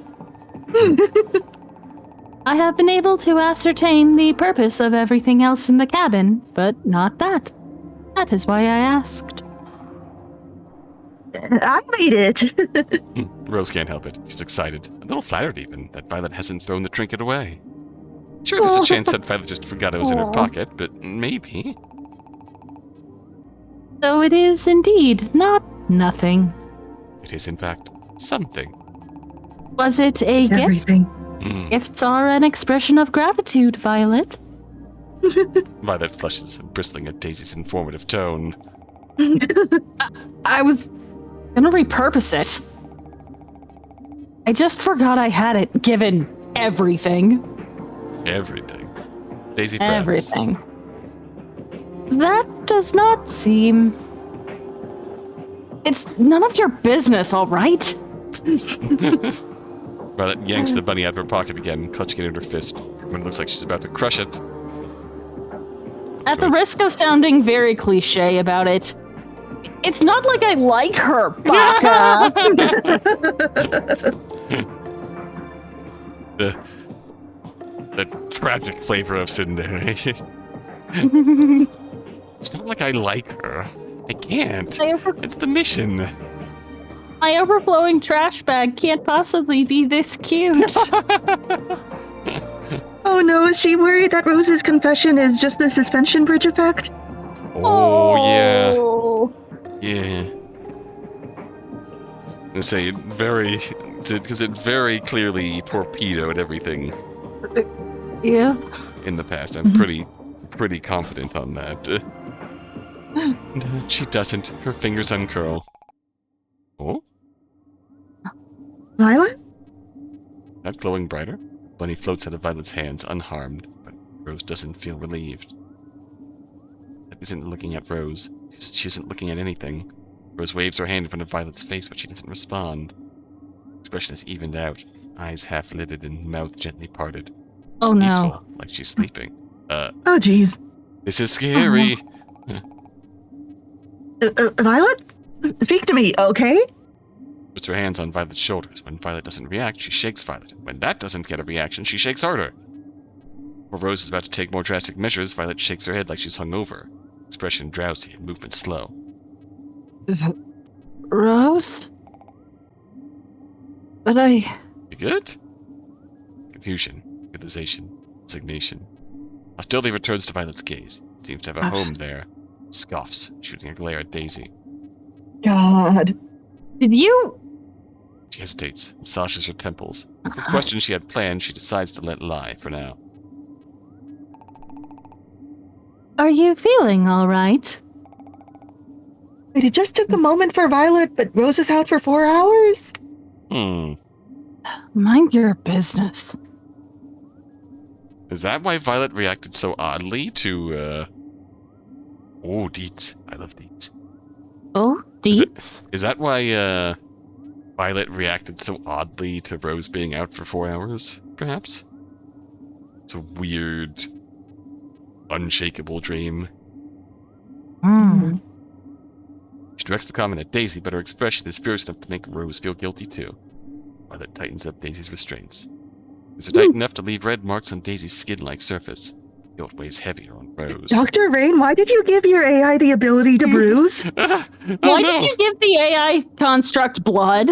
Oh no! Later, Rose tries to look for the bunny. She can't find it. Oh, No! Oh, we're getting green. Okay, that's definitely getting brighter now. We've made it a green color. It's Green. almost 48 hours knowing Daisy. Into knowing Daisy before they make their first tangible request. Getting into green color, but can we clear pink level? Would you move my hands in front of me? Their wrists, strung together with wire and tethers, have been pulled firmly behind them and hooked onto the back of the passenger seat. They move their hands gracefully somehow. Violet clicks her tongue. is it hurting you? You have a concept of pain? Oh. No, the sensors that cover my body run constant diagnostics, so pain is not a necessary feedback mechanism. I want to be able to hold things. Am I things? Oh. Can I be things? Can I be things, please? Hold things? God, we Like need what? it. Please. That, for example. They incline their head toward one of the numerous tools stored in the cart. A plier-like contraption used to crush particularly stubborn pieces of rock. It's yet another relic from when the rail cart was still being used to explore the moon, ensuring that occupants could proceed through the then fragile tunnels without issue. Violet had elected to keep it around as a safety precaution. They've been fortunate enough to not to need it yet. We're not giving you something that could crush our skulls. Why not? I will not crush your skulls. Oh, whoa, you bought me? Violet turns over. She's cleaning herself in a corner, rail cart, using dry soap on the underside of her arms. Rose is grateful she's been trapped up here with someone who actually cares about hygiene. And has the executive function to do something about it. Yeah. We don't have to give them the pliers, but surely just moving their hands is okay.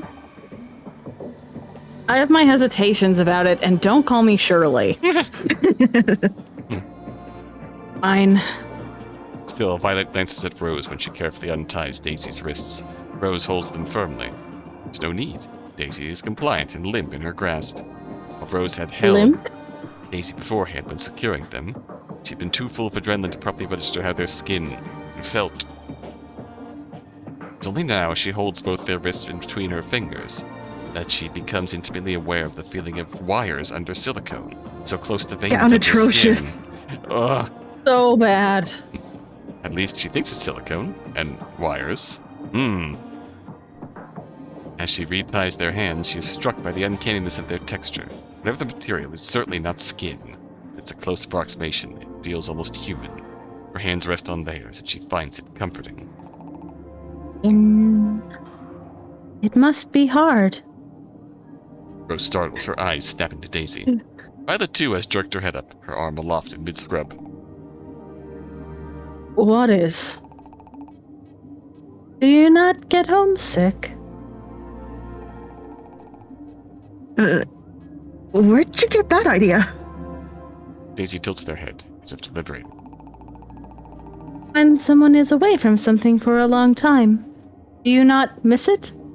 Do you feel homestuck? I was just gonna say, do you perhaps feel homestuck? Happy April! Happy April. Happy April! Happy Tax Day! Hope you filed some! God. I'm well in the bag. Well, of course it isn't great, and sure it's stressful. Violet puts away her soap and pauses. She looks thoughtful, like she's seriously considering Daisy's question. I'd say homesickness is the least of our worries. the moon itself is fine. There's a reason we studied hard to come here. So good to know you're not of the opinion of lapis lazuli. The moon sucks, it's so boring. We care about preserving it. Preserving your creator's technology. Do not bully Moon.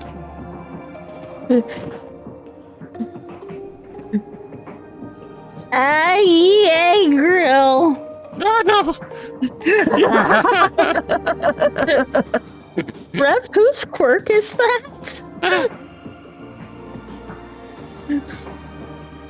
It's the circumstances that have us trapped here that makes things suck. It's like... She clamps her own mouth shut with an audible click of her teeth, turning to Daisy. Then, huffing, she looks away. Rose doesn't get it. So you two love the moon? That... Admirable. It must be admirable. To care for an inhospitable environment that fails to care for you. Their hands Me clasped every day together, about this Unrequited love, bitch of an huh? earth. as if in prayer. It isn't that deep. It's not that the moon fails to care for us, it's just a place. There's nothing to take personally. It can't love me, it can't hate me, it just exists. But you prefer Earth. Violet shrugs. Sure, if I had to choose. Like, just for example, you can't really eat cup ramen in 0G. Not that there's even any up here in the first place. Generally a bad idea. I mean, you could, but you'd have to be very careful. Yeah. Right, hot water would be a pain, huh? Oh, true. Yeah. Violet's face goes a little red. She embarrassed A about the bubble example floating she around, chose. you touch it, and then pain. Whoa. Mhm. Again, pain bubbles. Pain bubbles. Ah! Oh! Oh, cute. Rose misses the cup ramen too. Reminds her of late nights back at the center, back at Earth, the frustrating, desperately long simulations, the hours spent underwater in the buoyancy lab. Both of them shivering, Violet leaping into the warm steam of the styrofoam cup. Howling off, averting her eyes from Violet as she peels off her suit. Rose would do a lot to taste that ramen again. That ramen, yes. Among other things. Hey, Daisy said that they could go into space unprotected for a bit, right? Yeah. Ramen bit. time? Please? Please. Ramen time. Okay, but they don't have any cup noodles. Oh. Cup ramen. Daisy, can you 3D print some cup ramen? Please? You said right? meal prep earlier. Did I see Daisy's expression shift just now? Or did I just imagine it? It is so adorable. So, if you could eat cup ramen on the moon, you would prefer it over Earth? Oh, she is gonna. Oh, they are gonna find a way. It was just an example. Look, Violet turns to face Daisy properly. I am looking. It isn't that deep. The moon just isn't my home. That's all. Violet, having finished cleaning herself up, goes back to tinkering with the controls. Daisy's gaze turns to Rose. And you? And me? Is the moon your home? Or is there something that needs to change first?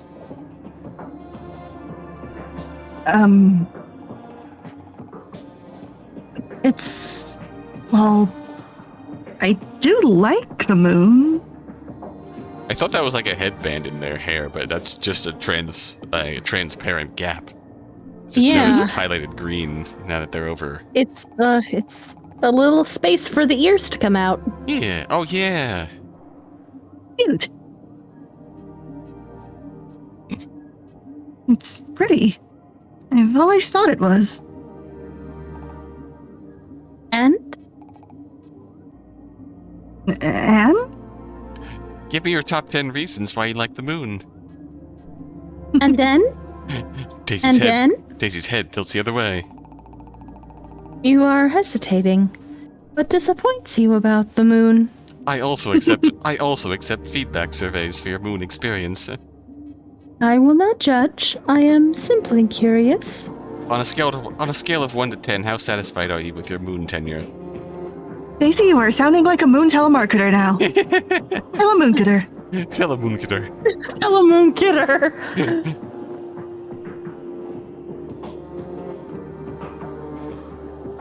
She never really liked the smell. Everything else she could, and had, learned to live with. How her hands stung when she over-sanitized, a frequent occurrence. How the food was tasteless at best and clung to her teeth. Even how incredibly tedious it was to go to the bathroom. Yeah, they gotta strap themselves down. Oh god, yeah. Sterile and itchy in her nose, the moon smells like a doctor's office, artificial and empty. Not that the satellite smelled much better. She'd take any scent from Earth at this point. Coffee shops and garbage bins would be a luxury. Anything but the chemical near vomit-inducing sameness.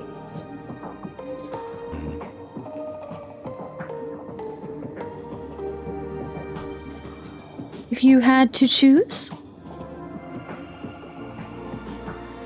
What would I want to smell? Do not say violet. Something that is indisputably Earth. The school fields smelled like dirt. They smell like grass too, but most of the time it's too hot or too cold, and the grass would just die, pitting the ground, shriveling scentless yellow.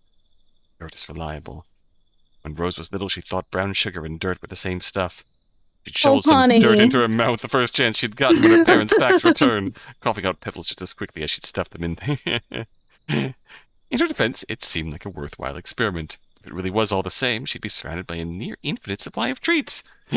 Science! Science! You should not have done that. She hasn't tried it since she was a child, yet they scold her as if it was something she'd done mere moments beforehand. Rose dips her head sheepishly, chuckling.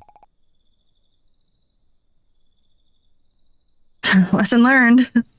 There are security cameras aimed at the field, sure, but Rose knows the blind spots. Everyone at school does. Every other week there's another announcement crackling over the intercoms. Someone didn't clean up a Johnny after using it. Is that a joint? I have a feeling yes. I do not know drugs. Neither do I.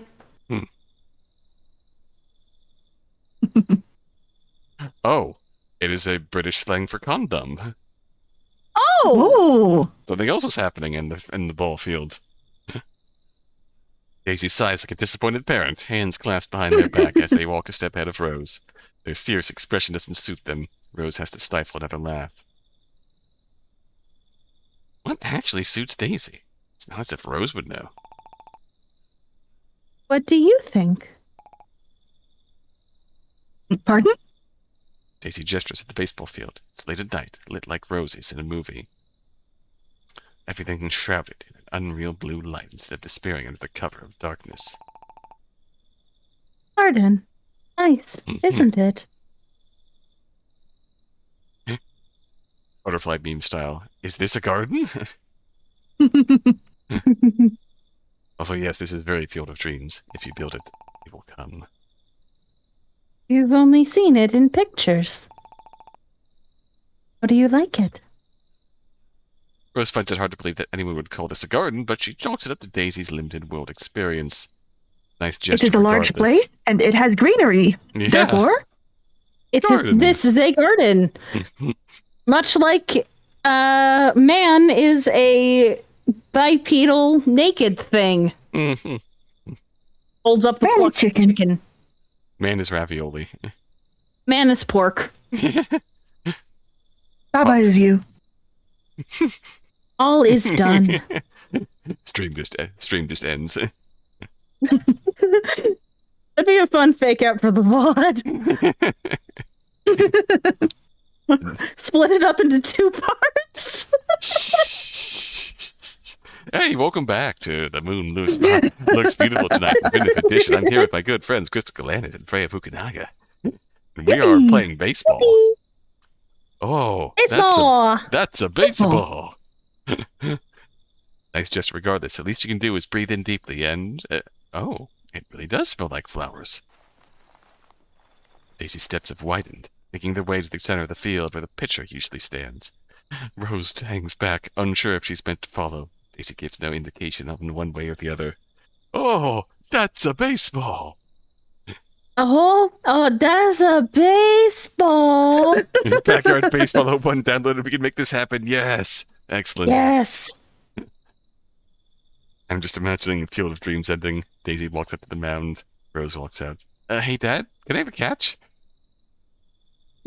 They stand there with their back turned, hair drifting in the windless air. They're framed by the moon, spotlit by its light. Rose is struck by how lovely they look, their perfect, otherworldly grace. They look so comfortable standing there in the dusty, barren field. It's like they belong there, more than Rose ever did. They wind up and pitch, and the ball just spikes the dirt a foot in front of them. An ugly feeling rises in her throat at that thought. Oh, the jealousy. Oh. I only wish that you could see this during the day. The moon is beautiful, but it's not. You'll be up there soon enough. I want you to see as much of the sun as you can, while you still have the chance. Am I going to die? They tilt their head to look at the moon, sighing. Eventually. No system lasts forever. Am I dying? Everybody dies. We're all going to die. Thank you, very helpful, Daisy. Oh. Don't worry. I will die first. Don't worry? Okay. Yay. Yay! You can die? You are right. There are better words to use. Can you come here?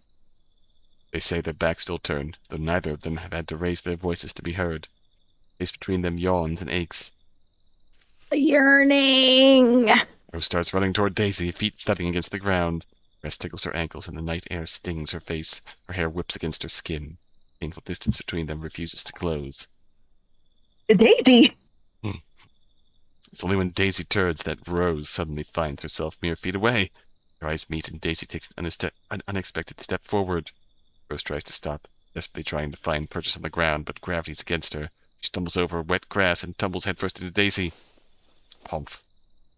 They yelp as she hurtles into them, field crashing into their backs. The dirt is a shock against Rose's skin, colder than anything she's felt on the moon. For a moment she's too aware of the beating in her chest. The ground has scraped her knees. Rolls over. Daisy is breathless beneath her. Which is odd. Oh. Daisy doesn't breathe. Rose remembers Violet asking in a faraway dream, a distant memory. Hold on. Sorry. This is not... They pause, frowning, before their expression returns to a neutral smile. It seems you've gotten my dress dirty. Fusion passes. Rose sweeps herself away, laughing. I'm Aww. so bad. Oh.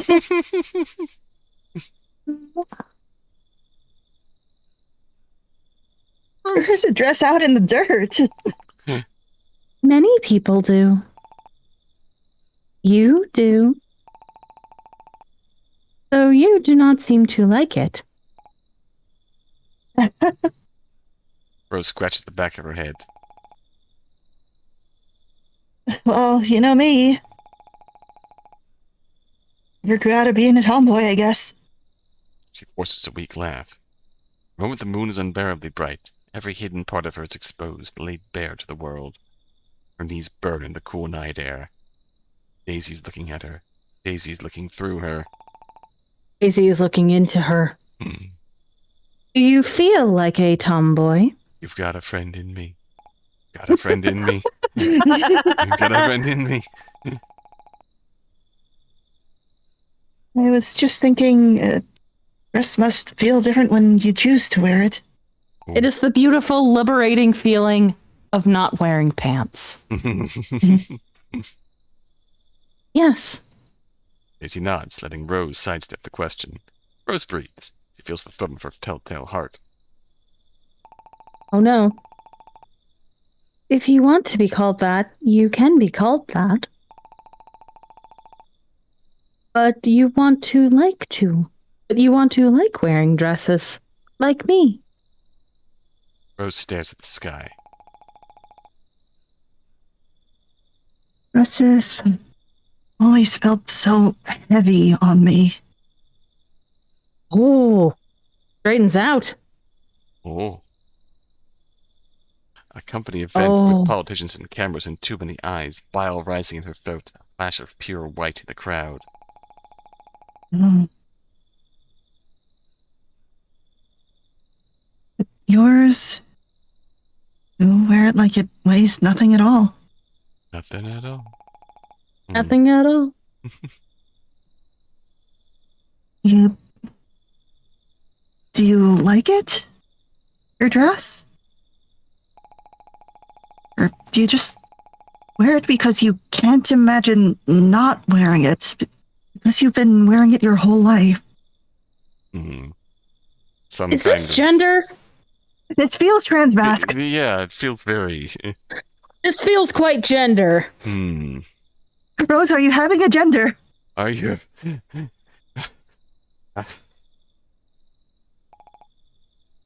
Rose, we love you. We love you, We Rose. love you. Because you don't know what you'll be without it, because you don't know what's underneath. You feel like you can't take it off. Daisy hums, considering. I can move freely in my dress. I do not feel its weight. And We smile at Rose. I like the way it feels on my legs. I know what is under my dress, and I can take it off whenever I choose. My knowledge base indicates that humans find nudity uncomfortable outside of certain contexts. You could consider it a professional courtesy. Daisy's smile turns conspiratorial, like they're in on the same secret. Oh, they know. They What totally do you know. mean they're Professor Rain, did you model something underneath? I mean, I'm pretty sure that Rose is dreaming. Oh, they're all flowers. I mean, I noticed that Rose and Violet were both flowers, but Oh, Daisy too. Yeah. Yeah. it just smacked me about Daisy. Yeah, I'd imagine that Daisy came first. Oh, yeah. Daisy came first. Huh? Daisy. Would you like to see what is underneath? No, but that's not what I... Daisy laughs, not unkindly. To answer your question, yes, I do like it. And you want to like it too. You can choose. Rose swallows. Daisy doesn't push the matter further. Daisy has so many You can smiles. choose. Rose can't can read the one choose. on their face now. Enigmatic, almost melancholy. You can choose. Huh? Nothing. You reminded me. You are the second person to ask if I like wearing my dress. Oh, Rose opens her mouth to ask who the first person was. The answer shivers through her. She can't speak. Daisy taps Rose's leg. Shall we get up? right. Rose stands up, quickly stepping back to put space between them, but she's held back by a tug on her waist. She looks down. Daisy's hair is caught in her belt, strands tangled into a dust bunny, along with the ethereal thing that her hair should be. Anui! No. Shame blooms in Rose's chest. She pulls away. That just makes it worse. Painfully aware of Daisy watching her. I'm sorry. She tugs frantically. It must hurt Daisy, but all they do is place a comforting hand over hers. Hey, you're fine. You're doing fine, Daisy. Eh? Huh? Uh-oh. Hey! We're still in green level. Violet's grabbing her shoulder, shaking her awake. Rose blinks blearily into focus. The dream slips away like sand. Okay, Violet definitely had one of those dreams, too. Oh, yes. Specifically triggered by the bunny. The dream slips away like sand. Rose, you... Okay, all right. She's threading her hand through her bangs, clearly trying to steady her breathing. This wasn't a dream, right?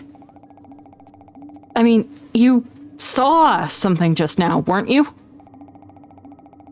There's been something ever since you... She clamps her mouth shut and gesturing wordlessly. Takes Rose a moment to register what she means. By the time Rose manages to nod, Violet is spun away from her to approach Daisy, who looks at them mildly. Innocent Daisy.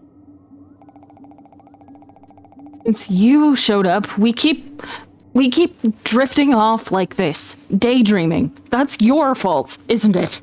This is my programmed therapy function. Yes, it is. Ah, I see. Don't you dare try to... She stumbles, trying to reorient herself, clearly unprepared for Daisy to accept the allegations without protest. Don't you dare try to... what? You... So, you are doing this. You admit it. Guiding individuals to introspection to improve their mental state is one of my many beneficial functions. Beneficial, even. Have fun with Helldivers, Jake of the Year. Oh no, did that did my Steam notifications pop in? Though some unexpected errors occurred while assisting Rose just now. Apologies.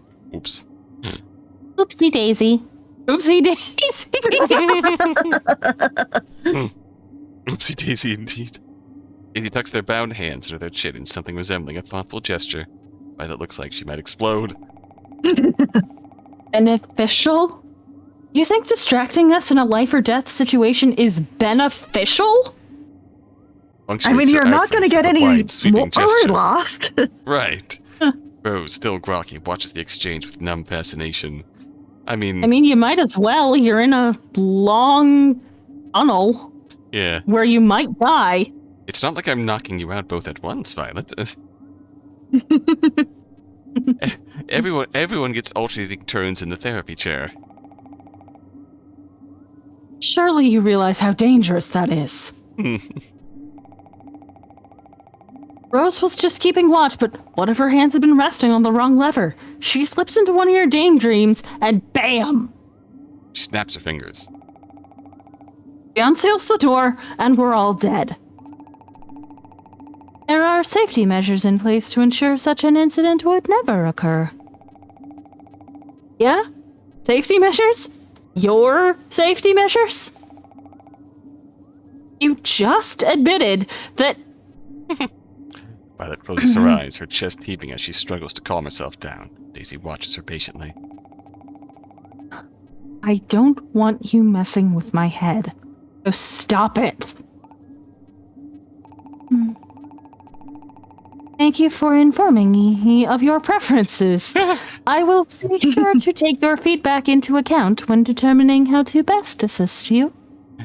This feels like clicking unsubscribe on spam emails. We're sorry to see you go.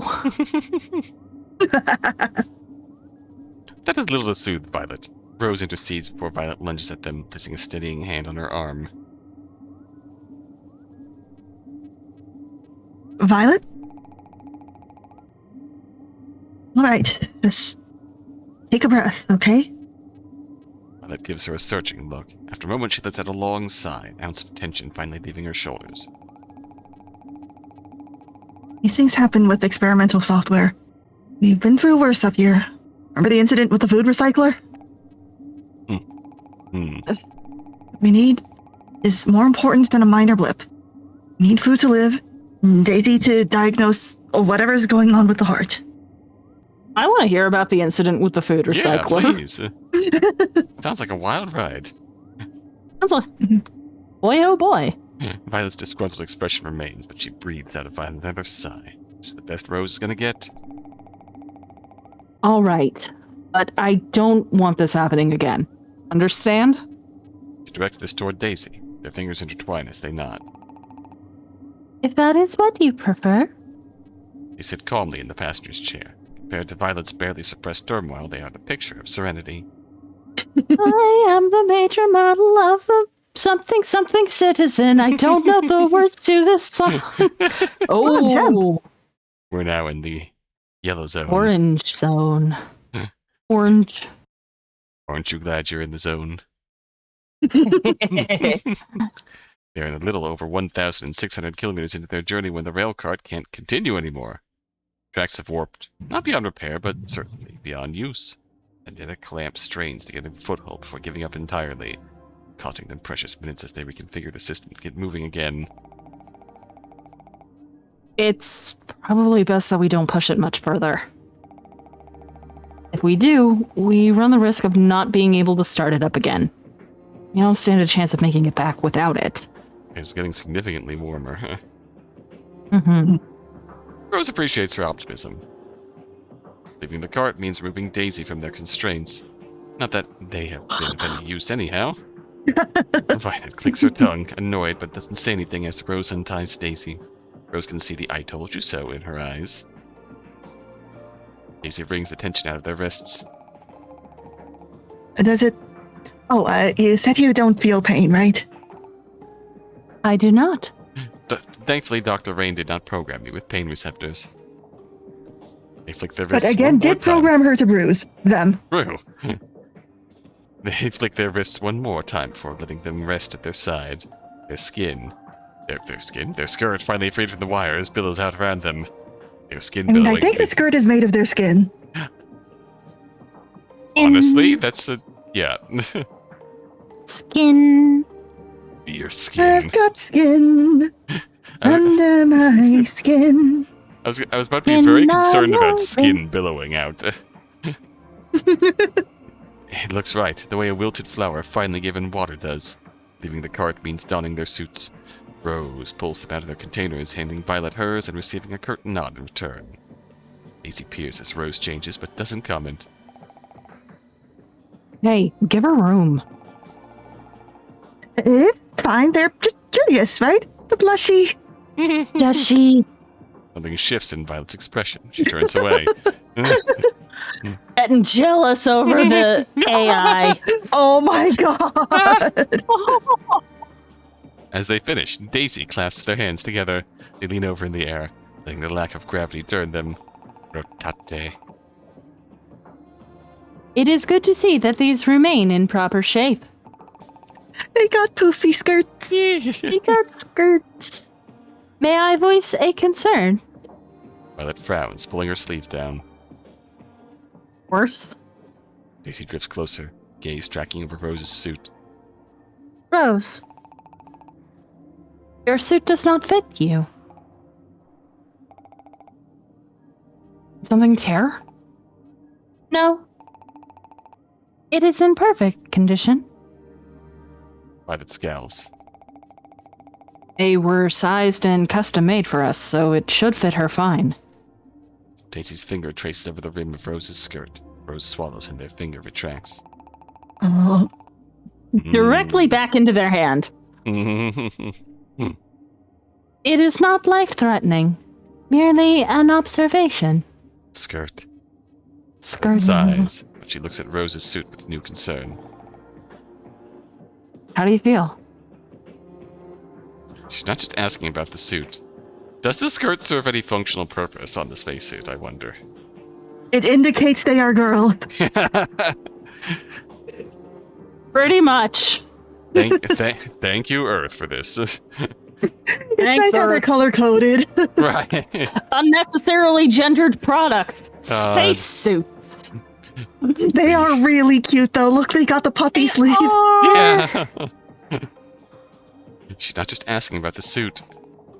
Want to draw them Knights of Guinevere in this? Oh, yeah. It's all right. I'll be back in just a second.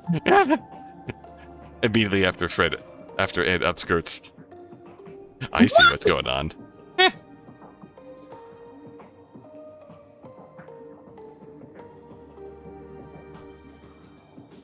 Majestic bunny. Yeah.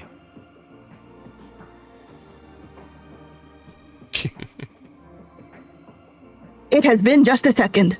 A second has passed. Second has passed. Is it too loose? Too tight? She moves closer. Rose can see her expression shift into engineer mode, like she's trying to find a fault in Rose's wiring, and she reaches absently for Rose's shoulders, patting them down, checking for clearances and interference fit. At her touch, Rose is immediately alive, aflame, down bad. Down bad. Violet looks up, meets Rose's gaze, and there's something in her eyes for a fleeting moment. Rose moves back immediately, burned, and looks away. Boiling kettle, here's the stovetop. Rose isn't the quick, steady Violet is, but she's finally starting to learn not to touch. Oh. It's not. I'm just aware of it, is all. Oh. It's not a big deal. I can live with it. You shouldn't have to live with it. Real. You should have what makes you happy. Yeah. Let's go. Rose doesn't Wish see the the hurt. function of my brain wasn't just something I had to live with. Oh. Ooh.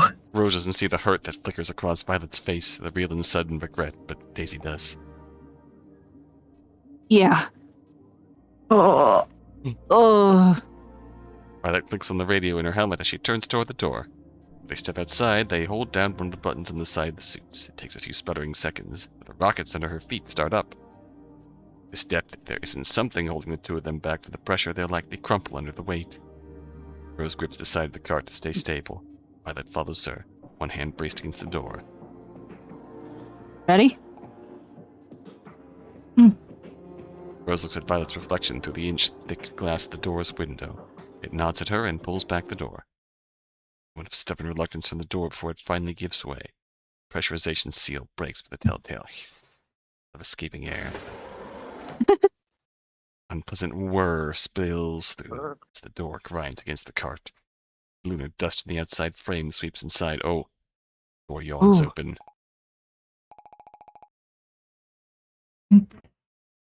Oh, so quiet. With the rail cart stopped and the heart broken, and was deafeningly silent. All that's left is a gaping maw of darkness beyond the threshold of the cart. Terror of the situation comes back to Rose.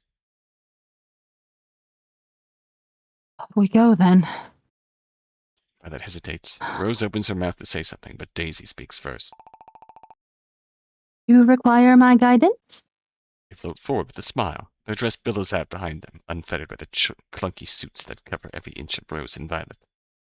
Violet sighs in annoyance, a harsh rasp in Rose's in-ear radio, and pulls herself through the door. Rose follows.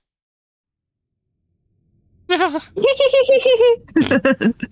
path ahead is somehow darker than the sky that greeted Rose outside the satellite, illuminated by neither the heart nor the rail cart's headlights. The darkness is broken only by the occasional flicker of damaged battery-powered bulbs, flashlights attached to their suits. Even those feel more like a handicap with the shadows they cast, pulling at Rose's imagination. Beyond the few feet of visibility they manage to fight for, everything around them gets swallowed whole. Swallowed whole, you say? Oh. With her senses Sorry. You've done nothing wrong. It's hard for Rose to discern how narrow this tunnel actually is. All she can feel under her hand is the weave of lunar stone and wire that makes up the wall. All she can see are the faint forms of Violet's suit and Daisy's silhouette. All she can hear is Daisy's murmured instructions, Violet's tense questions. For all Rose knows... You'd think Daisy would be backlit. Yeah, really. went with the bruising function instead of the backlight function. Or maybe it just takes up too much power. For all Rose knows, the rest of the space around her could have been cavernous expanse reaching far above her. Sometimes, with only movements to spare, she catches her leg before it slams into the skeletal remains of some long, dormant excavation tool. Fall into an uneasy rhythm. Issue a sharp warning, Rose's rocket will thrum, hoisting her high above the object until any chance of contact is long gone. Everything connected to Rose obeys Violet unthinkingly. With the intense pressure crushing down on them from all sides, a careless bump could be something far more serious. Not the satellite anymore. Continues on like this for what feels like forever. The flicker of light from their suits brings another wave of shadows dancing along the tunnel. The narrowly missed accident throws her into another fit of anxiety. Oh. Rose swallows hard. While she didn't mind being alone, she realizes that she never properly understood what that word meant. Just keep your eyes on Violet's back. Violet's back is solid. Rose traces the edge of it with her eyes, blue and firm and solid. Only steady thing in her vision. Violet isn't safe in the shadows. Daisy's silhouette is the only thing unaffected. Float a few feet ahead of Violet, getting them ever closer to the heart. Don't glow exactly, but there's sheet skin that seems immune to the tricks of the tunnel. Move through the oppressive quiet with an effortless grace. In a void that feels surreal enough to be hostile, Daisy's an exception. Violet's working hard to protect them, to protect her. Isn't there's no way that Rose would be. Not a chance. Don't let people like Rose up here easily. Smart, sure, but there are plenty of people who are smart. There are plenty of people who don't get lost in their own dreams, people who aren't so fallible. It's textbook perfect. Anxious maybe. Even her anxiety is by the books. Realization hits Rose with new clarity. They've been drifting out here for nearly a year, and this entire time, Violet has been keeping them both alive. She is the solid ground beneath Rose's feet. She is the oxygen burn. She is the impossible gravity. She could do this all on her own. She doesn't need Rose's help. She doesn't need anyone. Retreating back speaks for itself. That's probably why. Oh, Rose! Rose? Rose blinks. Violet's still moving ahead, but Daisy has turned back. Or have they? She can't tell. Daisy is the clearest thing in Rose's vision. Sitting in one. No. Oh no. Emergency therapy. Dang it. Emergency therapy daydream. They're sitting in one of the school Daisy, we stairwells. could speak lucidly. You don't need to dive into my memories to talk this out. They're sitting in one of the school stairwells, feet bare against the uneven linoleum tiles. It's earth, but their dress still floats, ever beyond the pull of gravity. Oh. You're pretty. You're pretty. You're... Daisy's pretty. Rose lets herself think that without trying to force the thought out of her head. You had something you wanted to ask me? Oh, yeah, She did, didn't she? Sort of. Her brain skitters through thoughts as she tries to land on something appropriate. Are you free tonight? I hope. Oh, is Daisy taking the place of someone else in her memories? Yeah. Oh. At some point, we're getting to something very bad in her memories. Yeah. I am free every night. But I appreciate that you can make jokes. My influence, no doubt. They smile, a noise resembling a laugh tickling their lips. Rose doesn't think she's ever heard Daisy make a joke, at least not intentionally. Sorry, Rose's hands fiddle with a string-worn friendship bracelet, the sort you can either make yourself or buy overpriced on the web. Self-consciousness washes over her. It's hard to find the right words, I guess. I know what I want to say, but Oh, I have a bad feeling at this. Oh, no. It is all right. I understand. At least it'll be better with Daisy here, but... You do? Of course. I understand everything about you. I built... What? Daisy blinks. Their expression doesn't change. Rose. Was Rose also taking someone's place here? Oh. I see how you look at me. Say it so kindly. They're trying to spare Rose's feelings. Makes her blush like the high schooler. High schooler? How old are high schoolers these days? She is. Younger and younger every year. Well, that's... It is all right. There is nothing to be ashamed of. What you are feeling is not abnormal. What am I feeling? The answer to that is anxiety. Rose is already well aware. She may feel guilty over a multitude of things that she probably shouldn't, but her anxiety isn't one of them. Daisy has a different answer. Jealousy. Ayo? When someone makes you want something you do not think you can have. When someone makes you want to be something you do not think you can be. When someone makes you want to not be alone. They pause. Rose reels. But if I am wrong, all you have to do is tell me. I do not mind. I would prefer it, actually. Because it would be sad if I was right. It would be painful. Rose can't speak. The second she starts talking, she won't be able to stop herself. It's weird, right? Want something from something. Someone so different from you. Daisy is not human. Daisy is inhuman. If Daisy is every bit as perfect as the moon, they cannot and can never be human. Even if a human is every bit as flawed as the moon, they cannot and can never be Daisy. Rose's hands rise toward her chest. It's all right. Reach out a hand, their fingers seem indecisive about their own state, transparency clawing further up their arm before extending all the way back again. Flickers. Rose does not take their hand. I can sympathize. I wanted many things from my creator. I wanted... Their arms seem to flicker. Oh. But I am... She is... is... human. You are human.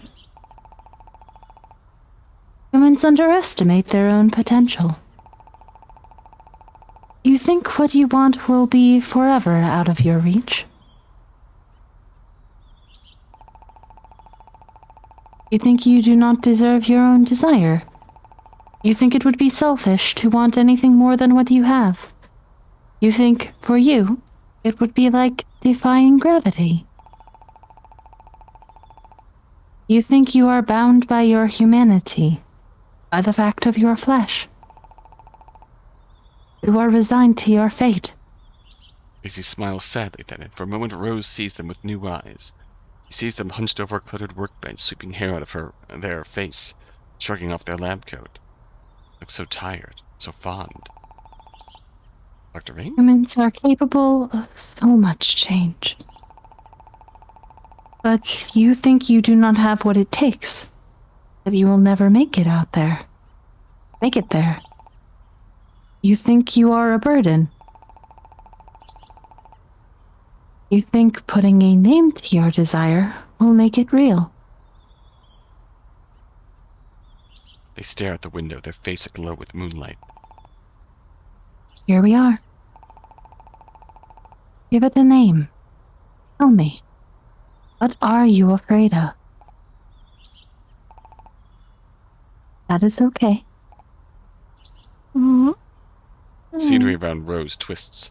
School stairwell to the steps leading into a machine and back again. It is scary. It is different.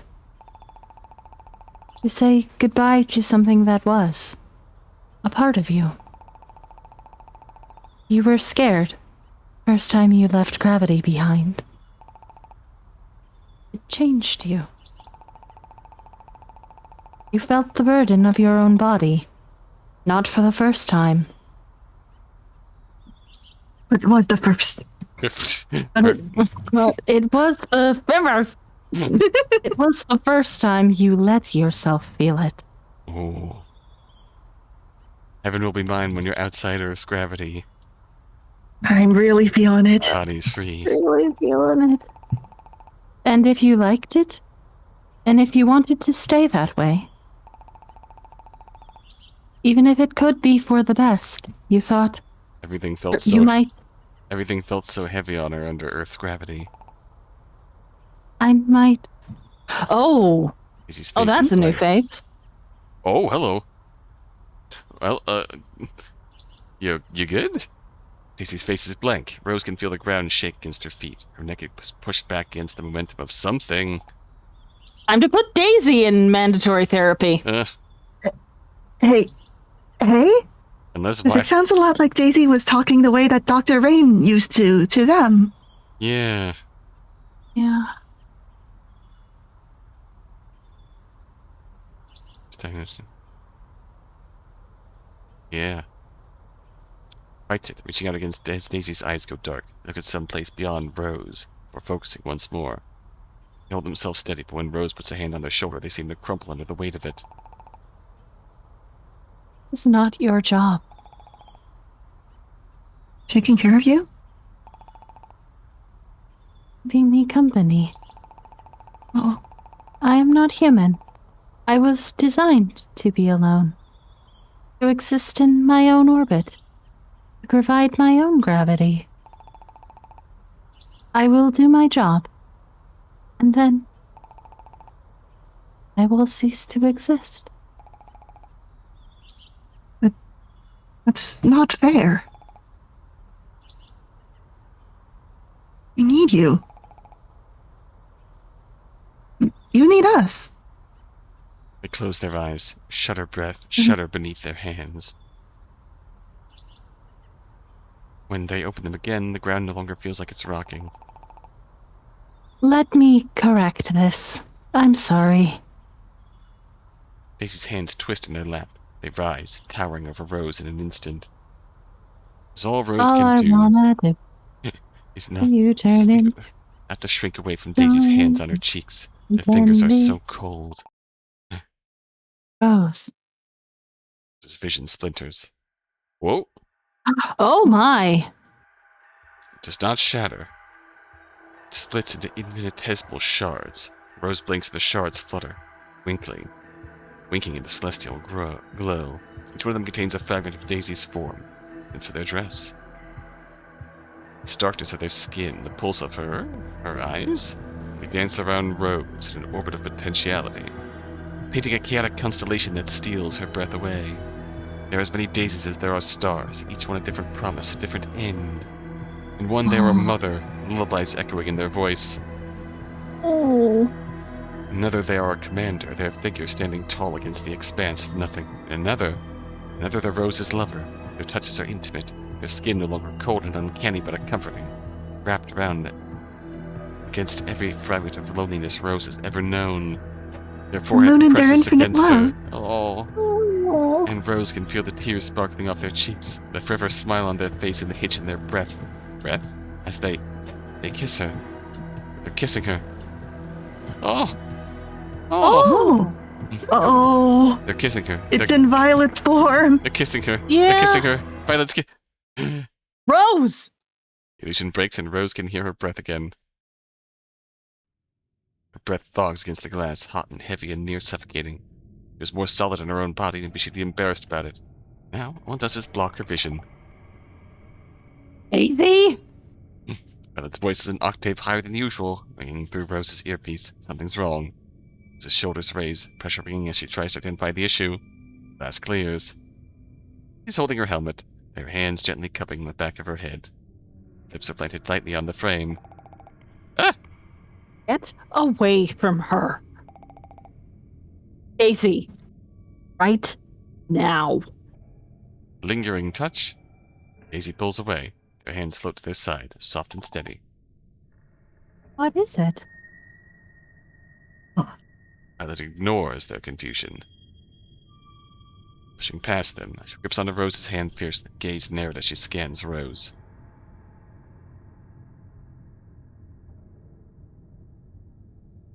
Rose can feel the grip of her fingers, the suit's padding.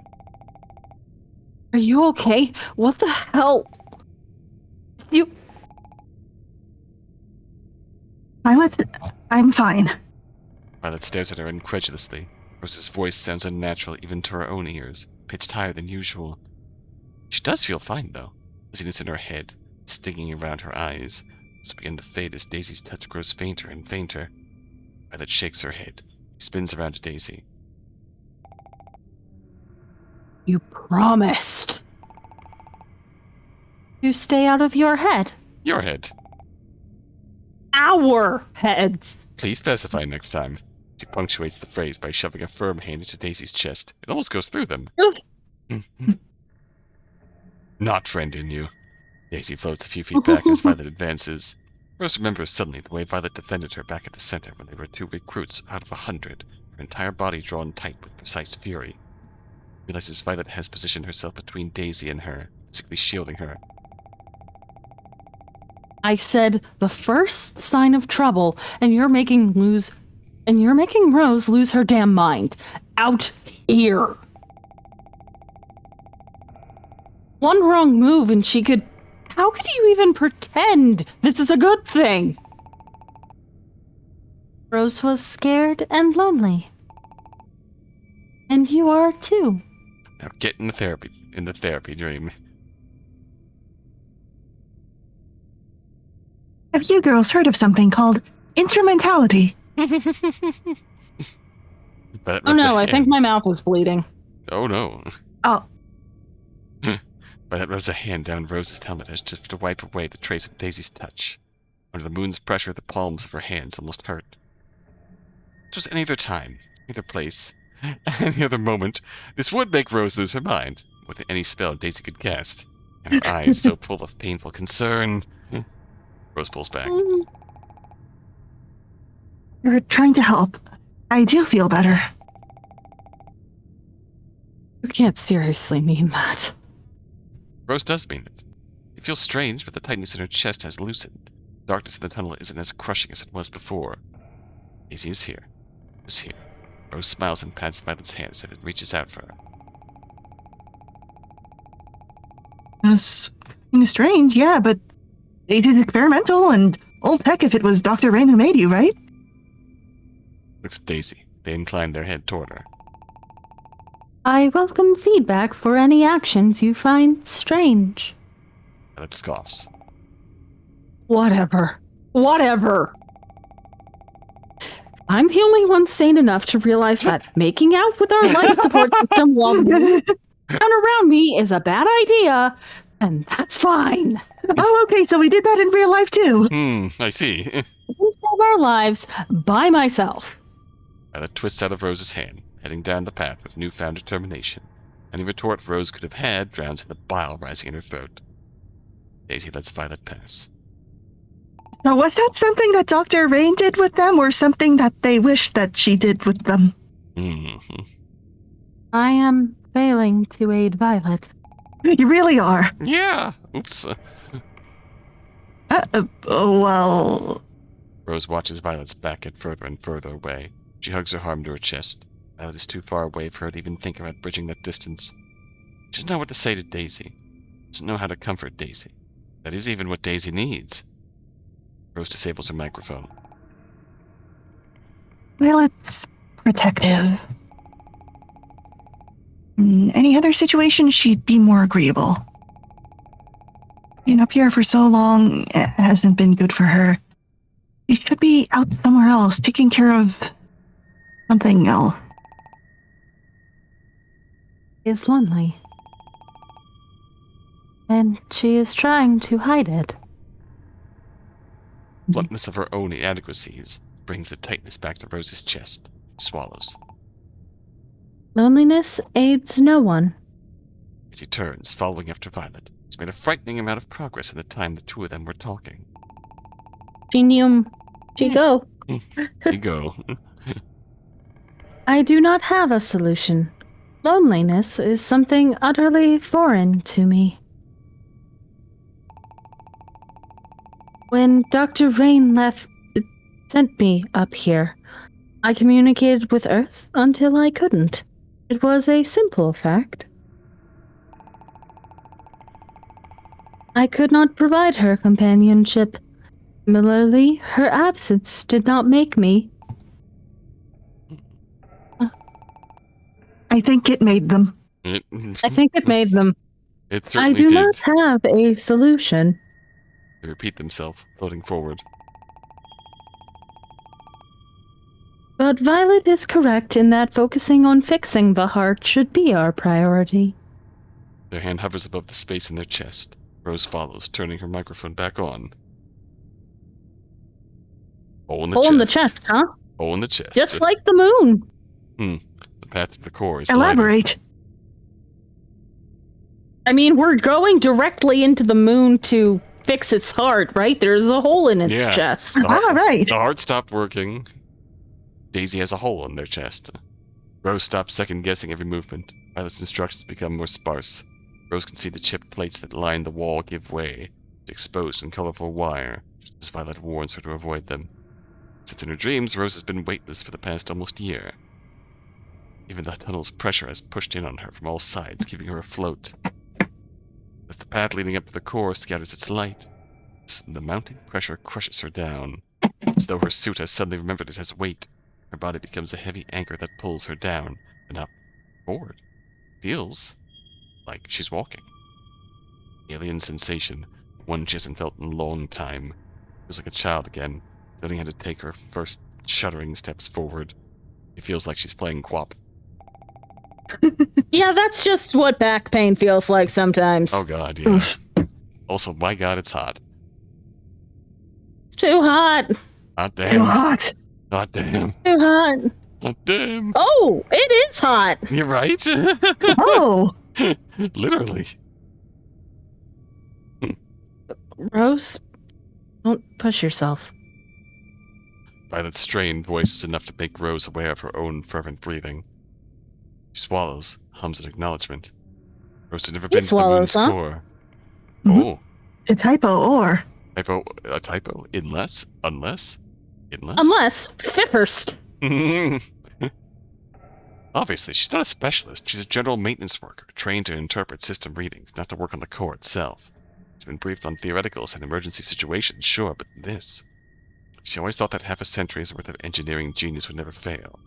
She never even thought it was a real possibility. The moon catching a chip off its skin. Bites her lip as the light is cut into long, searching fingers, worming through pieces of debris. Her eyes sting, unused to the sudden light. Careful. Daisy pulls her back just in time for Rose to narrowly avoid a piece of sheet metal.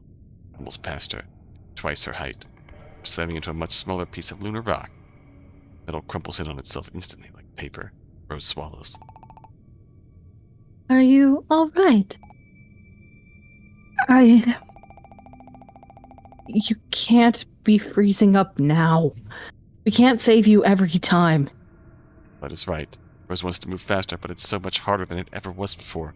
Arms stick against the side of her suit, wrapped and sickly against the bulk of the light. She's pushing concrete just to move a finger. Even her tongue feels heavy in her mouth. Effort to form words. I can't. But it sighs through her earpiece. I know. The suits are just pressurizing. We've crossed a certain threshold. It sucks, but we're almost through. Hearing the strain in Violet's own voice brings some kind of comfort to Rose. Rose isn't the only one struggling here. Somehow it makes it a little easier to bear. Oh. Along the warped track for the cart comes to an end. Half of it remains firmly on the ground while the other stretches and twirls up into the air. Sick loop-de-loop. Around the bend at the end of the tunnel, to the core's entrance. The is shifted, dropping down and then out into the core. Float across. Shouldn't be an issue, not in space. Suits that prevent them from being crushed also threaten to slam them. To the ground, Daisy floats across unaffected, hands tucked neatly behind their back like a specter. Pressing the gap is not a problem for Violet. She's skipping over water, catching herself when she falls by timing blasts from her rockets just right. It's elegant, like a dance, just like in them cave stories. Leverages herself against the ends of the warped track. Rose isn't good at dancing. Throws herself forward and nearly falls past where Daisy and Violet rest to the side of the tunnel, flies toward the edges of a metal railguard, into the abyss that stretches through the bottom of the moon. Getting momentum as the suit's pressurizing system flails. Rockets under her feet whimper, threatening to give out, but Violet catches her. Violet's hands shake with effort as she slides down the track, one hand wrapped around the warped metal tendril, the other pressed against the inside of Rose's arm.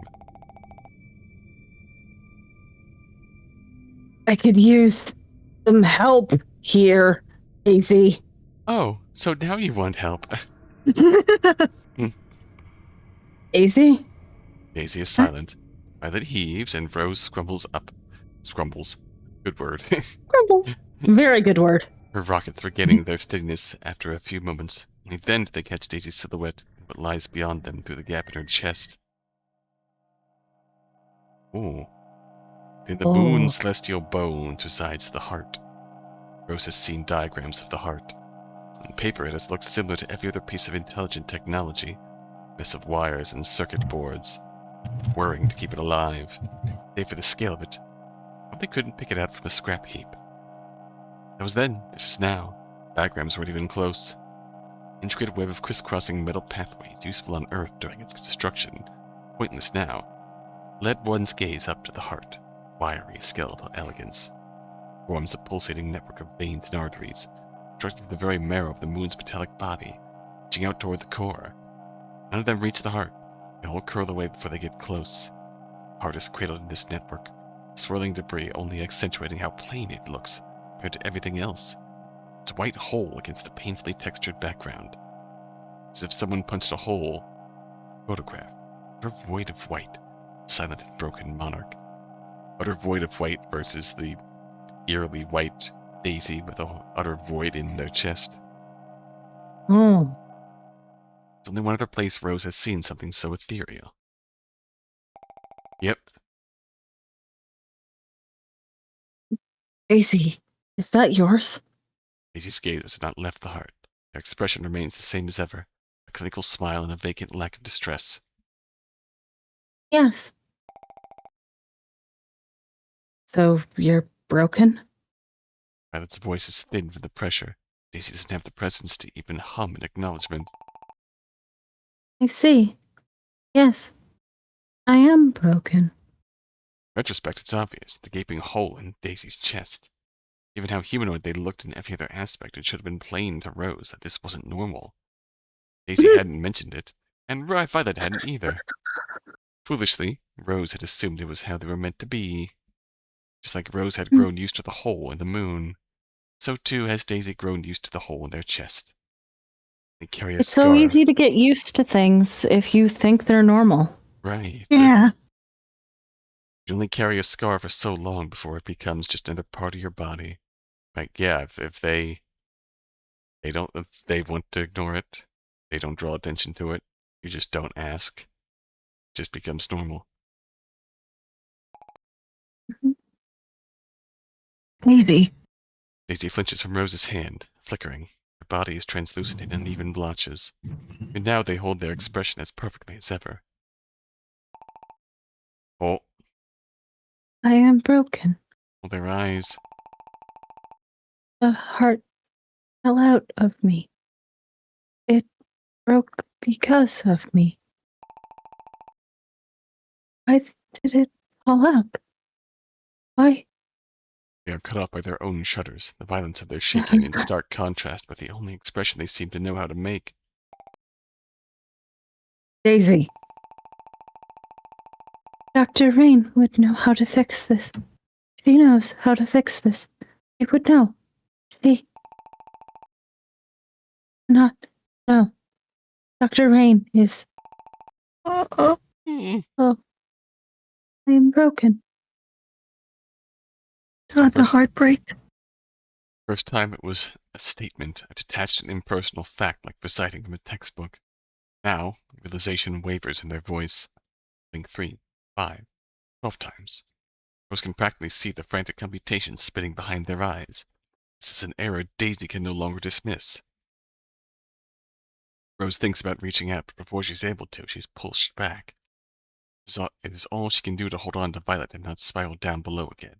Daisy's hair flutters and they begin to rise. Now the delicate, effortless control Daisy exercised over their surroundings is a blunt weapon. Oh. Oh no.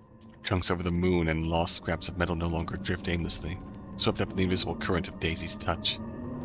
Breeze swirls around them, rapidly gaining speed. Violet quickly pushes them off the track's remains. She and Rose fall to one of the rails, winding up to the heart. Groans beneath them. The impact knocks the breath out of Rose's chest. Daisy. Her voice comes out as a croak. Daisy soaring above them, eye of a gathering storm, Everything not attached to something in the core gathers around them. Even through her suit, Rose can hear the momentum of it all, like a swarm of flies. As she watches, the storm begins to envelop Daisy. Her glowing white form is fragmented, caught between glimpses of swirling debris. Matrix of chaos. The core dances with shadows cast by the flotsam, complete transformation from the ethereal tapestry it was. Moments beforehand, Daisy's impossibly far above them. Rose's back is pressed against a spindling metal walkway. Okay, let's take this slow. Small steps. Rose's chest slows its hammering at Violet's words. That's right. Knows what to do. Rose breathes out, nodding tentatively. Well, Good. The heart's supposed to be in Daisy's chest, then. Put it back! Put it back, please! Her breath stutters. Please. Moon's pressure is heavier still. And you just need to put it back. Simple as that. Float up there, grab it. Oh, sorry. We float up there, grab it, and get it to them. Got it? Not that simple, and Violet knows it, but it's enough to ground Rose. If Violet says it's simple, it must be simple. She nods and glances back at the heart. It's above the chaos, just where it had been. Somehow a neutral party to its own havoc. Rocks off her feet and pushes. Remembering how to jump is strange. Bend down, store power in your legs, push off. Walking used to be, like floating now is, something that feels more awkward when you think about it. Possible in these circumstances, Rose's fingers ache pushing against the suit's depressurizing system, which in turn groans against the moon's presence. What should be saving their life is now only another barrier. this isn't working. She eases back into the ground. Daisy seems so far away, a speck of glowing white that blinks out of view as debris covers them. Only thing further is the heart at the other end of the core. Rose wonders if Daisy has enough control to keep the debris from hitting the heart. No, we're not giving up. As if Violet is having any better luck. She keeps losing her balance, bracing herself against railings that threaten to collapse under her grasp. Don't stop trying. Don't stop believing. Trying. The moon's no place for crying. We'll try. Climbing up to the end of the pathways and jumping. From there. We'll use the momentum to... Fall into the abyss. Okay. Violet falls quiet. She's thinking. The moon crashed into the earth. It was Violet's thinking that kept them alive. She was the one who thought to detach the cumbersome transport hull, to reorient resource distribution to focus on supplying them alone. It'd be no stretch to say that Rose owes her life to Violet. Rose is thinking too. Rose's idea. About sleepless nights spent waiting by the receiver, about tears fought back in dim corridors, about holding each other to sleep, a ward against the crushing fear. Used to hold Rose all the way into her dreams, shielding her against the cold, unforgiving vacuum of space. Rose thinks of how to get to the heart. It's funny, looked so awfully close how the moon had looked, peeking through her apartment window, small and white and perfectly round. Constant companion, desperately out of reach. Recalls an earlier conversation with Daisy. Daisy who was made to... no, who wants to help. Daisy who knows what Rose wants. Daisy helping her patiently toward her own realization. Daisy who needs help. Least Rose can do is trust them. Rose reaches up to her suit, but catches on as to what she's doing before she's touched her zipper. Oh. Don't you dare. Violet scolding her is nothing new. It always comes from a place of concern. Belief that Rose should know better. Rose has never heard her sound like this before. It takes her a second to recognize the waver in her voice. Terror. Violet, Don't you dare take that suit off. Violet's thick glove wraps around Rose's wrist, enough to hurt. you will protect me. It's their job. You insane. You can't. You can't. Listen, Rose, we can still make it. We just need to try. I can help you. You know how the moon's pressure works. Pursuit will kill us. Not as fast as not wearing them. Daisy might protect me. So now it's might? This does not inspire confidence. Rose falls silent. Violet tries to run her hand through her hair and is stopped by her helmet. Rose, please, listen to me. This is literally suicide. I know you want to have faith in Daisy. I know. But you can't just jump on the first half plausible... No, it's not even a little plausible. Stupid idea, and you're going to get yourself killed. If you have a better idea, we can barely stand. We can think of something. I need time to think. We're running out of time. Gesture to the space around them. Pieces of debris smash into each other, splintering. So that's it. You're going to make me watch you. You want to leave me so badly, then. That takes a shuddering breath. Just give me a second. Let me think of something. Oh. Her grip tightens and Rose can't help but pull away. Motion is enough to send Violet, who had been resting her weight on her, careening, her balance lost. Helmet bangs off the side of the railway and Rose winces. Violet, I want to do this.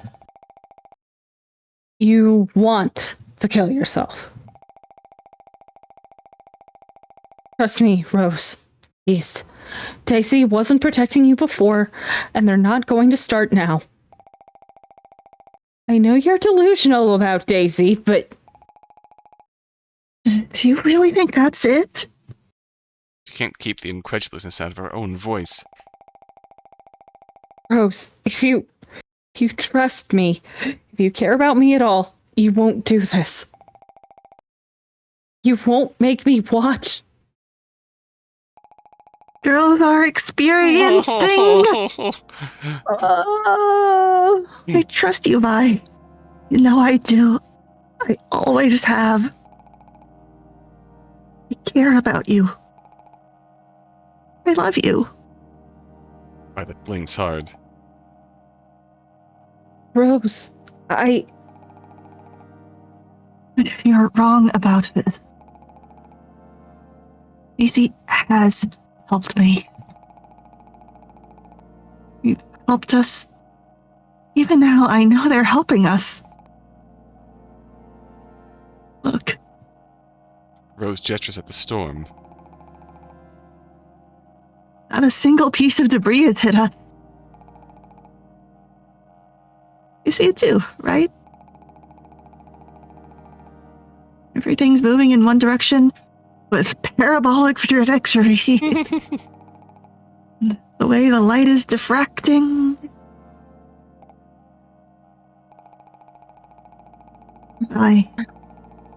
When we restrained them, they trusted us. They didn't want us to kill them because they knew it would only hurt us. They trusted us. I want to trust them too. I want to help them. Rose takes a step back, then three more. The effort it takes to balance it on the top of the rail guard is infinitely harder.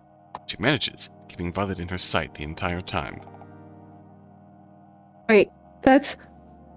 Violet pulls herself up with one shaking hand, the other reaching desperately out toward Rose. She's just out of reach.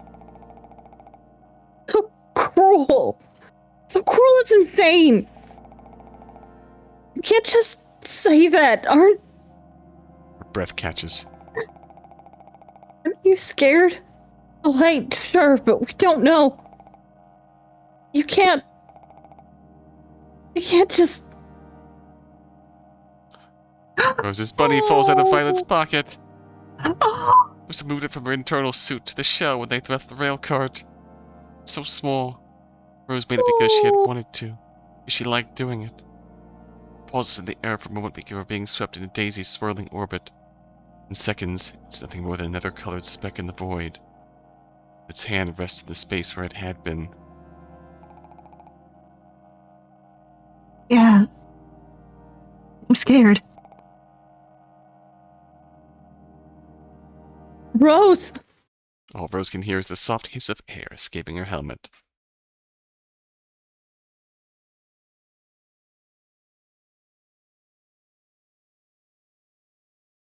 It's not like she needed reminding. You're exposed in space, you're dead. Common sense. The human body is so fragile, so resilient. You instinctively you will drown if you swallow the ocean. There are dozens of articles on the matter for curious little children too far from space to even comprehend how to be afraid of it. Blood frothing and skin crystallization becomes unsafe to preserve the naivety that lets them appreciate illustrations of ballet dancers among the stars in picture books. Ebulism, hypoxia, hypocapnia, radiation exposure, your blood will boil in its veins. Gives Rose the courage, because she's naive enough to think she's safe. Enough to think that trust can make any difference? Rose gasps for impossible air. Vision blurs before coming into focus. That registers as the air on her cheeks. It's thick and damp.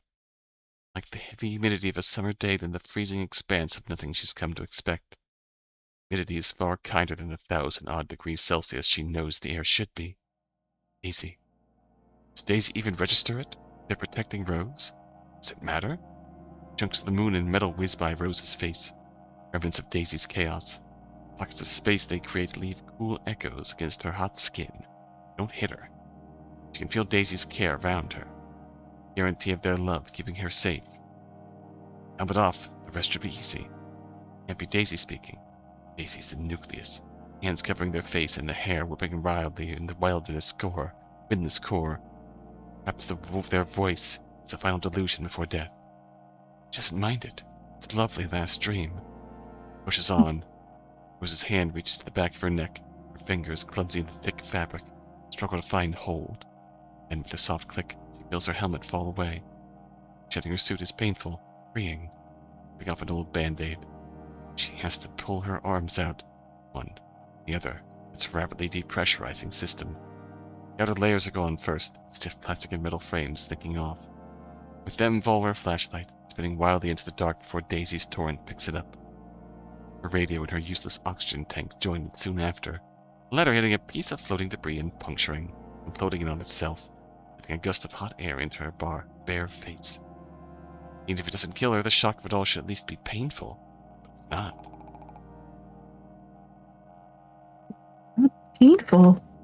It's Sweet. Rose unfolds, stretching their limbs. Oh, their suit falls away. Free. Burial.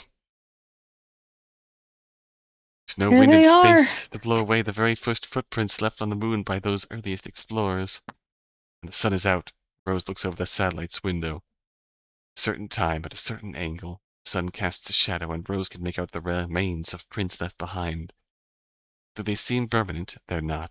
A monument that could easily be brushed away with a hand or their footprint. Pretty as they look, nothing protecting them from a better imprint. Rose opens their eyes and brushes it all away. That's their reflection in their helmet as it floats away. It stares back at them, her face warped and fish-eyed. It's wet. Then the helmet turns, showing them nothing but its dull plastic backside. When the heart first stopped, Rose thought they knew genuine silence. There had still been the clank of metal shifting, the dull hum of oxygen systems running on backup. Here now still is not true quiet. The breeze spinning around soundlessly is jarring. See Violet out of the corner of their eye. She's screaming. Maybe she's in shock. It hurts to see her like this. But Rose doesn't hear her. They have more important things to focus on. The amount of control Rose has over their own body is foreign. It takes them where they need to go. It feels like shedding a great weight. Free parts for them as they glide smoothly to the heart. Skip over the gap between the end of the walkways and the heart like it's nothing. Glance down. Make out the bottom of the core's shadowy depths with their bare eyes. No fear leaps in their chest. Daisy will not let them fall. It doesn't take long to reach the heart. Up close, the heart is small.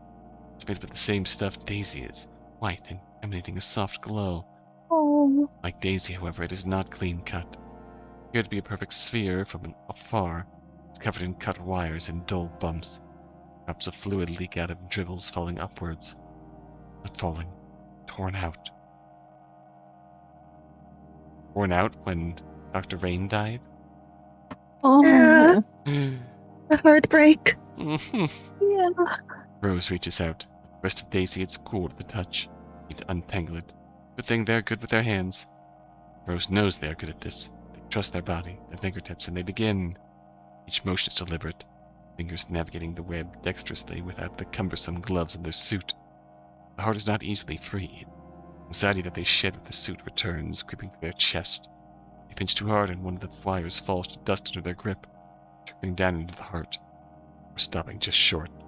Broke once, can be broken again. Breathe through their nose and try again. Another end, tracing wires to their sources, untangling the snarl. It's wrong. Never be that simple. It's just that there are so many knots and the heart is so stubborn. She can't help them with this. Rose feels humiliation sting their cheeks as desperation starts to grip them. What if they hurt Daisy? Now you second guess yourself. Did you do it too? Violet's hand reaches over Rose's shoulder with a pair of wire cutters. Yeah. Yes. Her bare wrist reflects the heart's light. She deftly snips a knot away. The heart slips down. Rose can't. I misread help but that stay. as deftly simps at first. Now that's Also- Rose's job. Also true.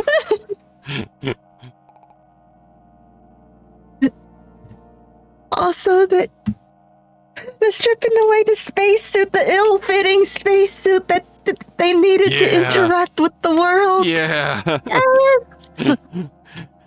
Daisy could see And it was never quite scary and painful to take it off, but so freeing. fit. Yeah. Yeah. Violet, Careful. Don't grab it when it's cut loose. It'll get lost in the abyss with everything else. I'm going to need you to guide me a little, okay? okay. Yeah. Rose watches Violet as they place their hands over hers. She's almost the same as she was before, the way memory will almost align with an old photo album. The lashes to her nose, her steady hand on Rose's own. Deep ache in Rose's chest eases. Rose missed this. They missed Violet. Maybe Violet missed them too. Of course she must. You keep looking at me like that. I'm going to snip in the wrong place. Looking at you like what? Violet scoffs good-naturedly, smirking. Don't get shy now. Rose, you confessed 2 minutes ago. It doesn't become you. Violet. Thank you for coming up here. Really appreciate it. You better. Every second I spent taking that thing off felt like 1,000 years. Even now, Rose can hear Violet breathing, real, alive. Only when Rose's hands, their own firm, real, competent, beautiful hands, the pride, deeply clear the heart that Violet speaks again. Can I be honest with you? I'm really scared. Violet, too, shed some stuff that's been clearly weighing her down, too. But what scares me so much more is... Heart slips out from the wires. Rose yelps. Oh, Looks dangerously close to a rapidly spinning chunk of guardrail before veering off course. It practically tosses itself into their arms, pounding against Rose. Its wire remnants fanning over their shoulders. the cat. You all right? Rose? Yeah, sorry. I'm just really happy you trusted me. Violet clicks her tongue. Rose can hear its echo above the swirling debris. Save that for when this is all over. Daisy's chest is still empty. you do care. Huh? Violet looks at Rose incredulously. Oh, yeah, I care about not dying. Uh-huh. Rose reaches out a hand to Violet, and she takes it. Their hands fit snugly together. They push forward into the storm. Rose doesn't even feel a need to brace for impact. A whirlpool of jets around Daisy, but that parts for the two of them like a sea, closing around them in their past. It's this warble past Rose's ears, distorted cymbals that hum rather than clang. The bubble has grown rapidly since it first formed. Now not just picking up pieces of loose debris, but ripping off anchored components. It's thick, bearing down on them from all sides. They can't see Daisy. Daisy! Push closer to the fragments of the light they see through the storm, heart pulled close to their chest. They break through to the center, either clinging to the loose ends of their suit. The space around Daisy is still. The chunks of metal they've come to control float several feet away, cocooning them. Their hair floats behind them like a pair of wings, or their face with their hands. Daisy isn't crying. They weren't given the ability to.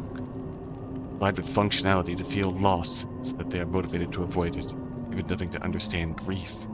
It's cruel. Daisy? Don't respond. Violet glances at Rose. Rose pushes the heart into Daisy. The heart does not take to Daisy's chest. In fact, it does the opposite, pushing away from Daisy like the same ends of a magnet. It takes itself violently back into Rose's hands. Take their fingers into it. It's weightless. It's weightless. Oh! Rose and Violet are standing on the gangway to the ship. Violet has endured a long procession of family and friends, hugging her, crying on her shoulder, telling her that she's going to save the world, lightly nodding at Rose. Rose can see the question in their faces. What are you doing here? Rose doesn't have an answer. The mom and dad over there, and some removed from the cluster of Violet's supporters, standing like a funeral procession, look sober, old. That's a irony. That's a very sobering sentence. Says a lot in a very few words. Before the MTIS, space was too big for most people. A new, hostile world that made you feel helpless, something to be feared, something that warranted a waited goodbye. But regardless, will stand like dots below, far enough away that their waving arms look like seagrass. Feels like the college send-off Rose never really got. Rose thinks they're supposed to be feeling something right now. Excitement, anxiety, hope, fear, anything. Just feels like another training exercise, 1 out of 1,000, designed to test their functionality before deploying them. Rose wonders if they're broken, find themselves searching for. What? Rose sees it out of the corner of their eye, a flash of brilliant white, a lab coat. First time since... Feels like also a mix of Daisy in here too. Yep. Yeah. For the first time since stepping out into the smoldering heat, Rose feels a leap of recognition choke them. Dr. Rain. She came to see you off, just like she said. Well, of course, according to the profile you have built for her in your memory. Yep, this is definitely Daisy. This is Daisy. Constructed diligently through your time with her. She never lied to you. Never. Give me your Rose. Rose. Oh, yeah. Okay, I can take... Yeah. I can take the doctor, since I was also Rose. Yeah. Something's wrong. How could anything be wrong? Dr. Rain is here. Your training data emphasize that many humans tend toward religion in moments of emotional distress. Many humans see God in everything. You are built to the image of humanity. You see her in the swinging arms, reaching tenderly towards you. You see her standing tall in the steel scaffolding of the service structure. You see her even in the tiny frangible nuts, holding the boosters to the platforms, winking at you like her bright eyes. She came to say goodbye. Yes, it is a goodbye. When you have accomplished your mission, you will return to Earth to Dr. Rain's lab. You return to watch her eat cup ramen of her workbench. Oh. That's how they know about cup ramen. Oh. Can already imagine it, shoveling noodles into her mouth ravenously, too impatient to let it cool, burning her mouth. You informed her that cup ramen does not adequately meet all human nutritional needs.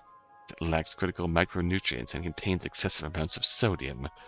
She laughed, smiled kindly at you, and told you that she doesn't just eat cup ramen. She only eats it when she's working late. She usually works late. You hope that while you are away, she will eat things other than cup ramen. You hope that she will sleep the necessary 7.86 hours for optimal brain and autoimmune function without you reminding her. You do not need to hope or worry. Remind yourself, because she does not need your assistance. Dr. Rain is everything. Oh! Oh. One time you asked her what delicious feels like. You know, in theory, that is a pleasurable experience for humans and activities when they consume food. It activates when they consume food that is nutritionally enriching, a reward mechanism associated with the gustatory system. Doesn't have to be nutritious. Yeah. Dr. Rain told you that humans often consider fatty, starchy foods delicious. Whoa! Portal to hell, saucy attack! How you doing, Oh, hey, Saucy? Saucy, how is Claire Obscura? Ooh, are you winning? Oh, Did you obscure that Claire? are the Claires obscured?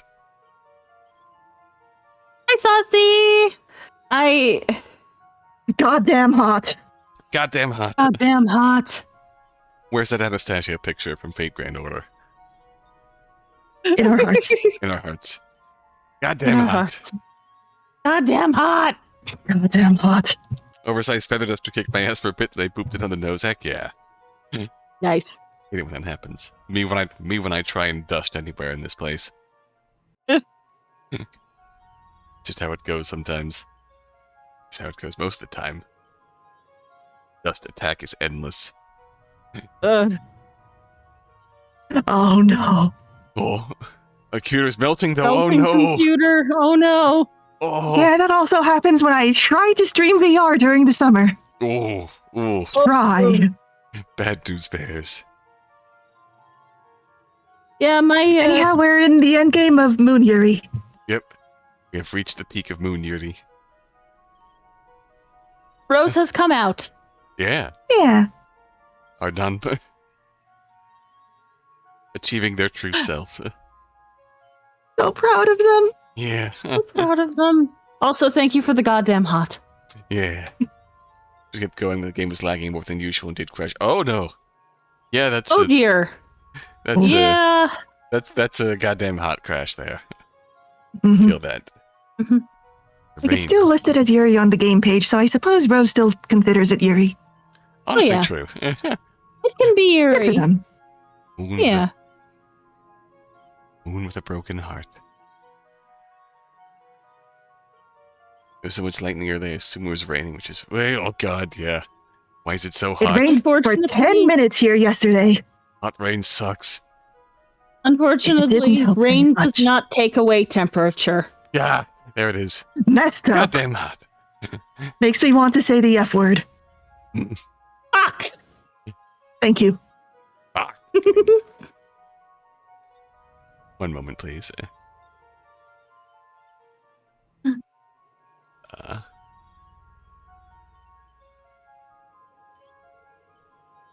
What is this picture? Oh, that's don't mind that. Oh, that's really big. Ah! I saw you.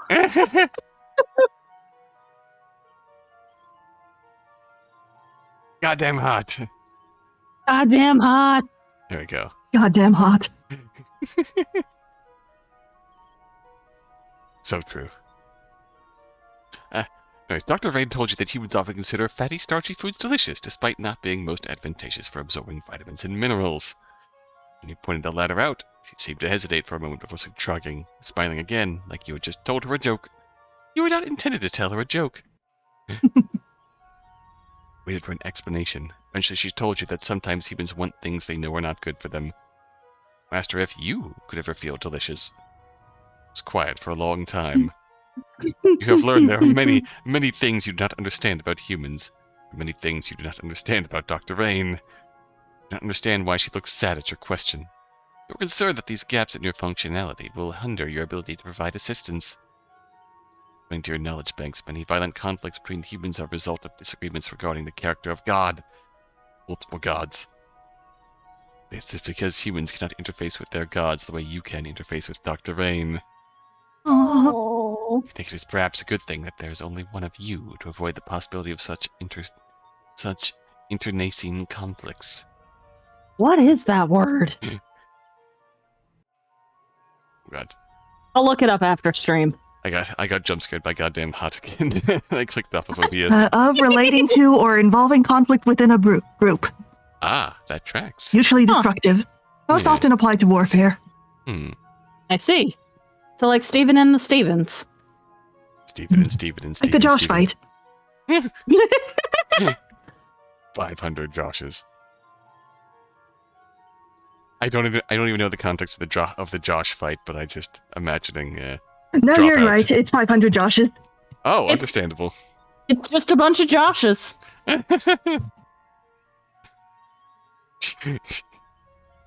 just like 500 Joshes from Dropout, all making various animal noises at each other. Hang on, Don. Here it is. Josh, yes. Okay, I remember this now.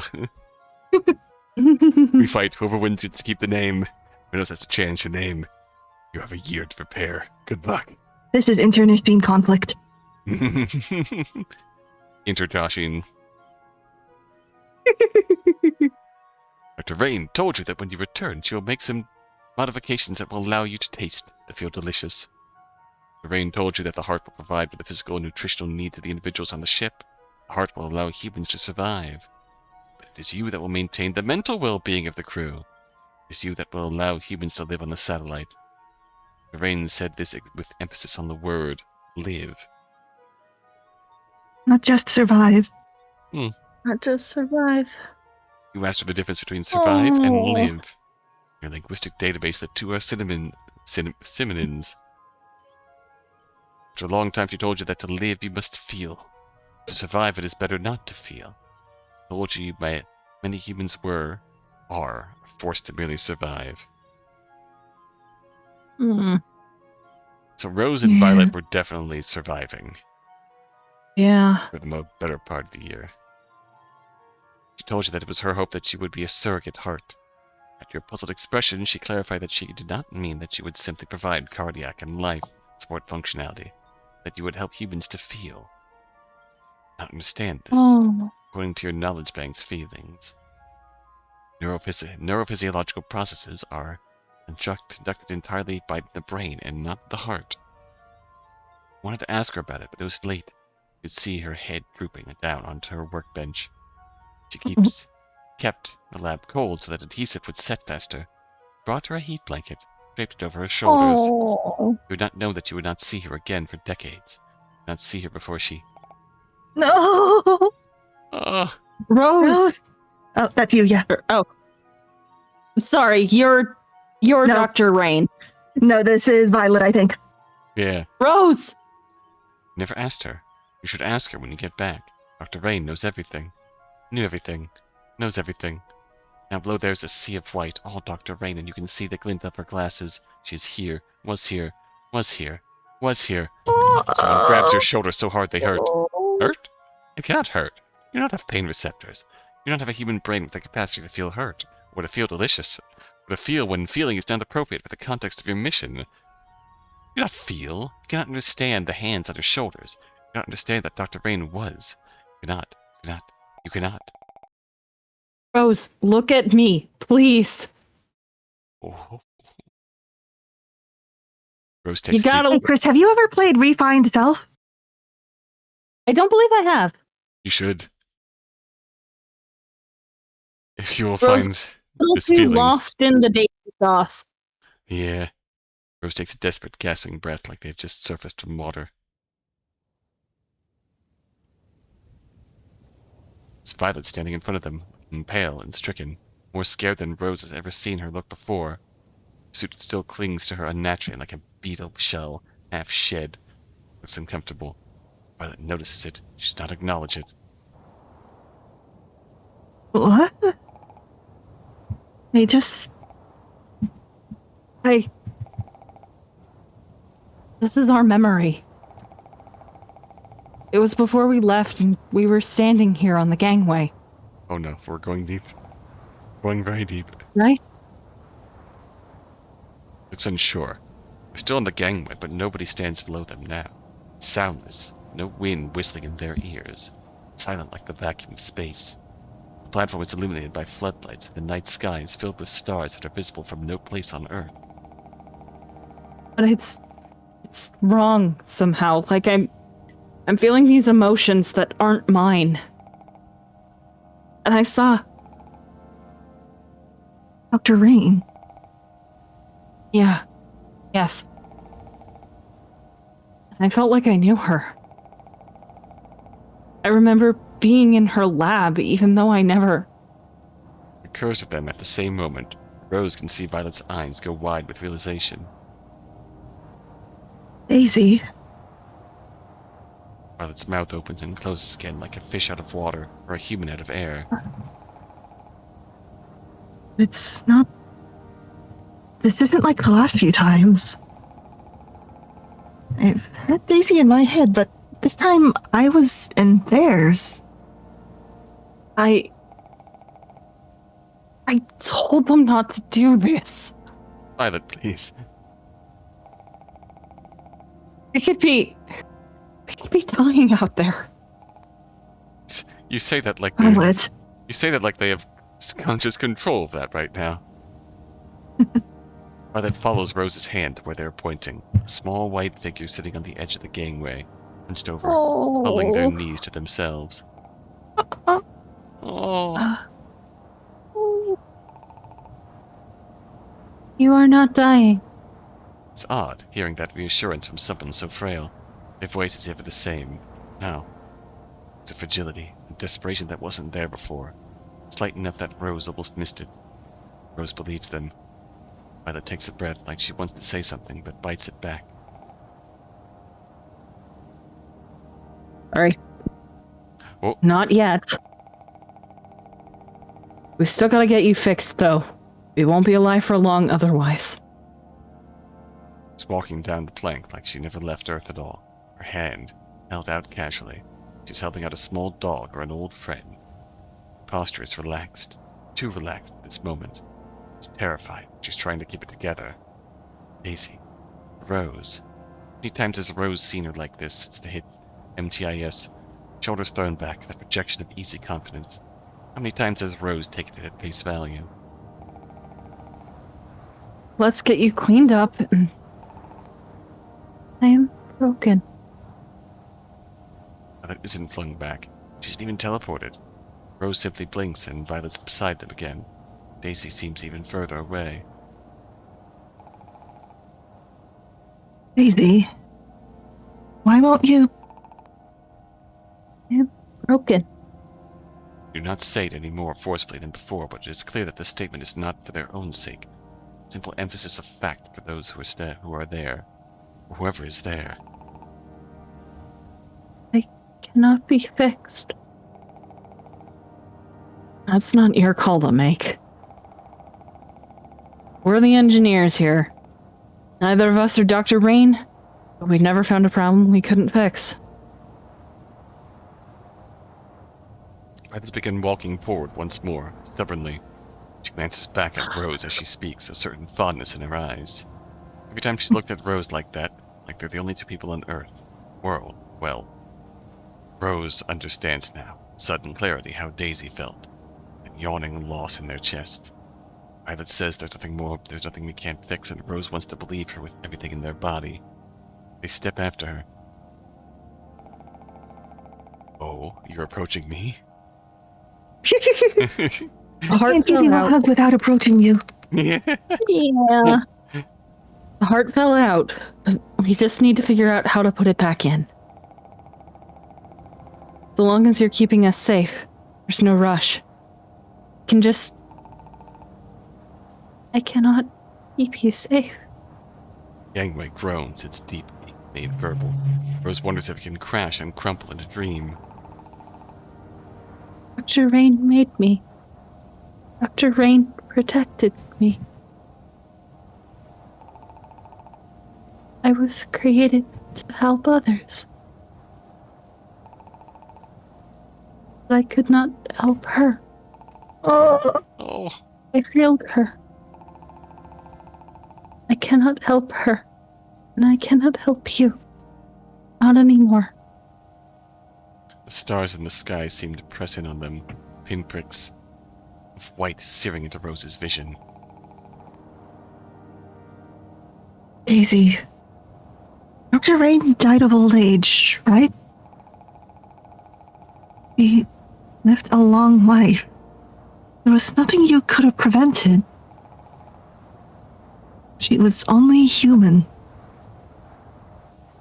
I'm reminded of a comic I saw once on Tumblr, where it was, a robot tasked with helping a girl through her life, and when she passes of old age, it doesn't say mission failed, it says mission complete. Oh. Yeah. Yeah. Oh. Daisy does not respond.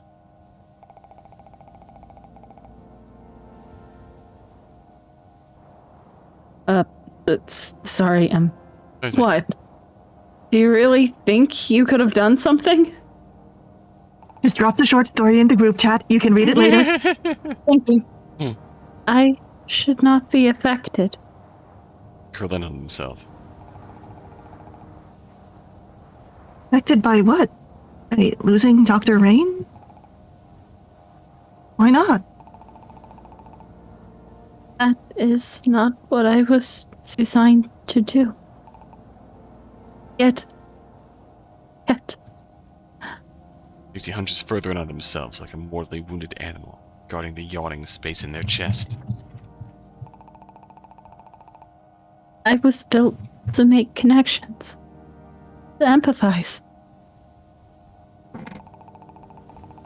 I could see your feelings. I could connect to them. I could feel them. This is what I was designed to do. This allows me to provide assistance. I saw your loneliness. I saw your isolation. I thought it was beautiful. I thought it was painful. I thought it was familiar. There was bits of them coming through in our therapy I dreams. felt it like I knew it. Why? Why? We struggle for the words, trailing off. Stars press in tighter, but Rose feels eerily calm, condensed, stuffed under a blanket and wrapped tightly. Dr. Rain isn't here anymore, and you didn't get to say goodbye. It's hard. It's painful. It's normal to feel that way. Violet hesitates. Neither of us got to say goodbye properly to anyone we cared about back on Earth. It's all so sudden. There's a lot I still want to do back there. A lot I regret. Regret. Regret. The grief. The grief. Two of Over them 1 billion dead. God. Two of them are close enough to Daisy that they could see the rise and fall of their artificial breaths. Rose could reach out and touch Daisy's hair if they wanted. God, just the pain of not being able to do anything about horrible stuff happening across the globe. A lack of closure. Yeah. But just, like, 100 times worse. You're just above it all, and just, you don't know what all you've lost, but lost so much. You can't even really fathom how much. Yeah. Dr. Rain envisioned a future in which humans are capable of more than survival. A future after impact. A future after loss. A future where technology might help to fill the void left behind. That was her life's work. That was what led to my creation. Dr. Rain built me to make connections. Nothing she built could function on its own. There are no lonely wires in the core. The heart is a unification, a place where things meet, a linkage. It was modeled after the human heart, a flexible system of torsion and electric impulse, capable of withstanding and adapting to incredible trauma. A marvel of engineering. Dr. Rain taught me that humans, too, are constructed of linkages, reciprocating motion. These connections form the basis for all complex motion. And the core and the heart approximate these connections. When a component is rejected, the effects are catastrophic. The MTIS was an example of this. A satellite orbiting too close. Many human diseases stem from this. An intrusion and a rejection. The system attacks a foreign body. It registers that it does not belong. A problem with many prosthetics and transplants. But those intrusions are necessary. It's one of the first things you learn in systems engineering. No system lasts forever. Not on its own. The part where Daisy said that they would die first. Oh. Oh, yeah. Yeah. Biological or mechanical. I am Dr. Rain's creation. Dr. Rain loved Earth, loved the beauty of its biological systems. Even if those systems cannot last forever, even if those systems' lives are so vanishingly brief, perhaps with the right intervention. Daisy's grip tightens around their shoulders, flickering fingers pushing indents into their surface. Daisy cannot feel pain, but Rose winces regardless. They feel it, Daisy's burning regret, their lonely dedication.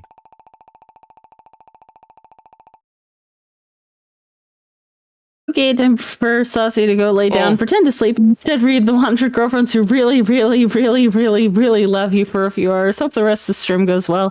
Thank you. Have a good night. Enjoy all the girlfriends. Eventually. Yeah, have a good I'm glad you met Kishika. Good sleep, good girlfriends. 100 girlfriends is really good. I am an approximation, and yet I... Daisy finally turns to them. Their expression has crumpled entirely. Rose has never seen them like this before. Daisy's grief is so large as to consume Rose and Violet too. A horizonless loss. Like the moon to the earth. The day the TV forever asleep. Blurry photos of the crater the moon left behind. Ruined cities, streets shiny with blood and glass. To know if anyone was alive. A howl of the world. No words in any language for the sort of loss. It's the loss of everything that ever made you who you are. Rose understands what it must have been like. Daisy's slumber, an eternal dream. Earth like a marble below. You have your job to focus on, to throw yourself into. If you do it well enough, you can almost pretend that you'll come back home and everything will be as it was again. Just for a moment. That you'll be able to say your goodbyes, to finally tell them how you feel. Rose breathes in shakily. Yeah. To be honest, I knew when I accepted this mission that I probably wouldn't make it back alive. Rose? Rose? Violet sounds hoarse, shaken. It's an awful sound. I was okay with that. I didn't want to go back. It's funny, after you lose someone, you remember all the things you've ever wanted to say. I just wanted to keep running away. Just wanted a place where I could think, where none of it could reach me.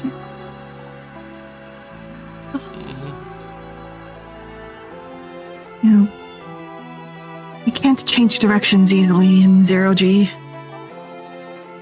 You can't look back.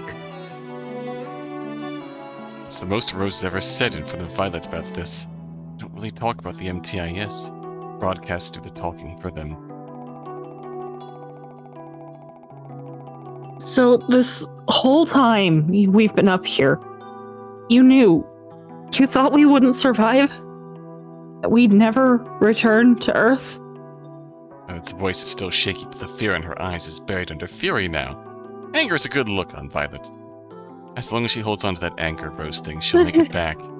Oh no. No, you would. I wouldn't.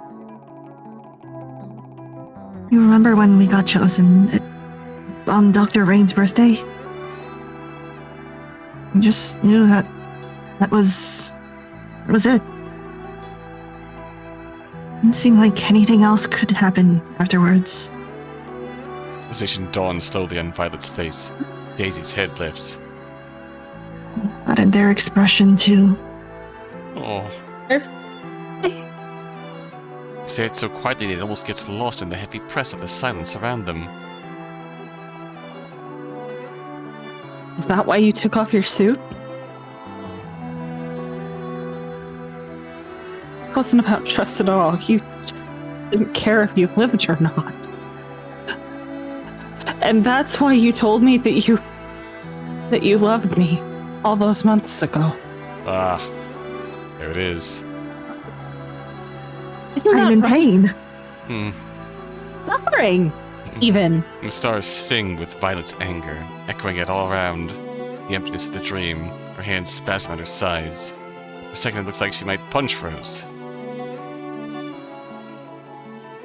That's not it at all. Voice cracks. Doesn't reach Violet, who laughs sardonically, clutching at the stuck shed of her suit. Even in this dream it dangles at her legs. What are you alive for, then? Guilt? Sorry, am I getting in the way of your suicide mission? Sheesh. Hell, this whole time, have you even wanted to go home? Figured you'd have one last fling before you shed your mortal coil. Cross that one off the bucket list. Oh. I'm feeling the hedgehog's dilemma, fellas. You thought you wanted this to be our last mission together?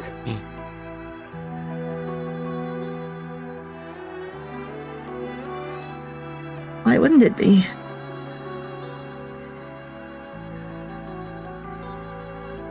Violet steps back, as if she's been slapped.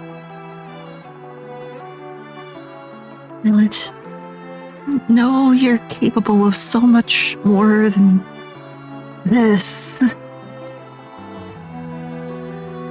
When you get back, you can have any assignment you want. And before, you could have done anything. You could have gone anywhere. You know about the assignments you turned down. You're better than this. On the moon. You're too smart to waste your time fixing old, obsolete tech. I took off my suit because I trusted Daisy. I trusted you to find your way back to Earth. I thought, if I could just make sure Violet lives, I would do anything. Ever since I met you, I would have done anything. That's theory. Oh.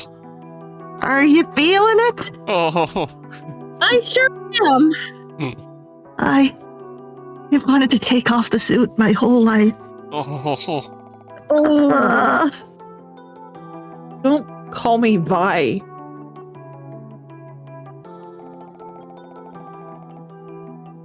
You can be so selfish sometimes, Rose. You know that?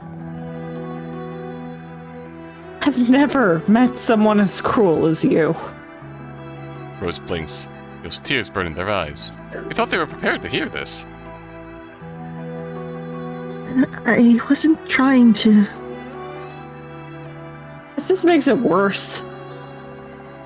You keep saying I'm so smart. Not smart enough to make my own decisions, apparently. Oh, Oh, you made your decision. oh. Back then, when I told you I loved you, you told me. I told you that it wasn't the time. Violet laughs suddenly. Oh no. You can be so dumb sometimes, Rose. It kinda can be. I mean, don't get me wrong. You're smart. Smarter than I am in a lot of ways. So, you knew I turned down those other assignments to go up here. And you know I wasn't, like, super in love with the moon. Not the way you are, at least. And you're right. The tech isn't cutting edge. She nods at Daisy. No offense. It was your dream to go there. It was your dream. Sit on our crappy bunk beds and eat cup ramen together. I would have spent a year up there too. Oh. What does that tell you, Rose? We're in pain. Listen. I was so angry at Daisy and at you. I couldn't figure out why you trusted them, but not me. A whole year together, and suddenly they show up and you trusted them more than you ever trusted me. I was jealous. Violet takes a shuddering breath. But I know I've been cruel to you. I know I hurt you. That is for true. Yep.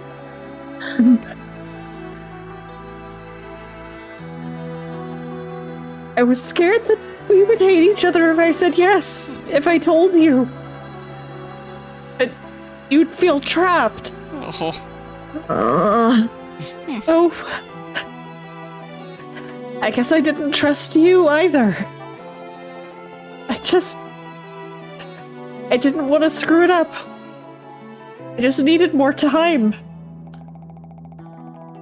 I'm not good with, feelings and stuff. Not the way you are. Oh. I think they're good with feelings. I was scared. Scared out of my goddamn mind, okay? I mean, true, but I think if we power scale them on the feelings scale, Violet still ranks far below. Yeah, true.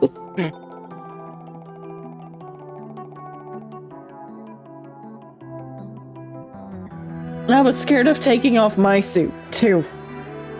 It was the second most terrifying thing I've ever done. Well, this is the first. It's...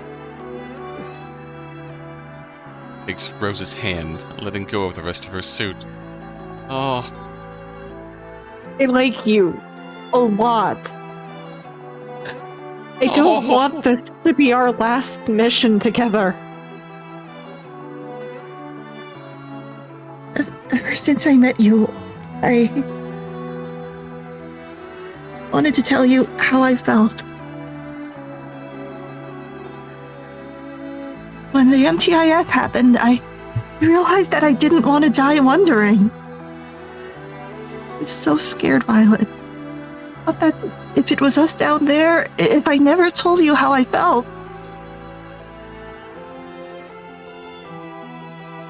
nobody lives forever. Our system's lives are so vanishingly brief. Daisy blinks. Too brief to to worry about what comes after. We couldn't wait. Listening to that broadcast, I thought, I don't know what's coming after. I didn't care what's coming after. If it goes on, great. If it ends, fine. I love you right now. You're so... That's right. They've been so quiet that Rose practically forgot they were there. Now Daisy stands, wide-eyed and calm. Their voice is soft, almost a whisper. It was her birthday. That's how I knew. Every year, on her birthday, I sent her a message. Aww. Oh, Happy birthday. And then she sends, thank you, back. But this time, something was different. And I woke up, like the rover. Yeah. and it was gone. Daisy folds their hands neatly in front of them.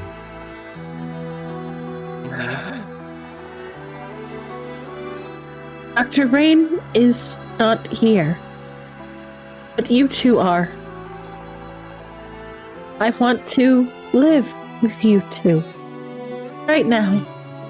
We're all Oh, we're all learning to feel right now, right here. I want to wish you two happy birthday and get more thank yous back.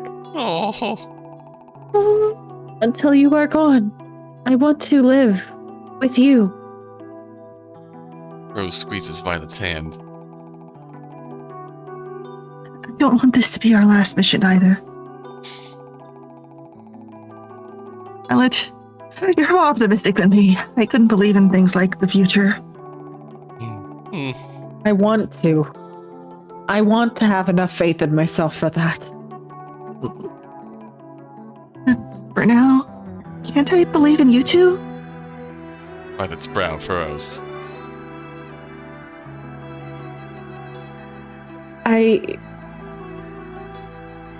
I'm sorry.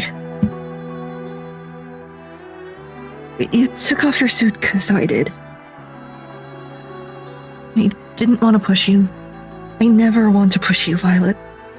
Violet's suit was half off for the longest time, and now it's fully off. Yeah. She finally got it all out.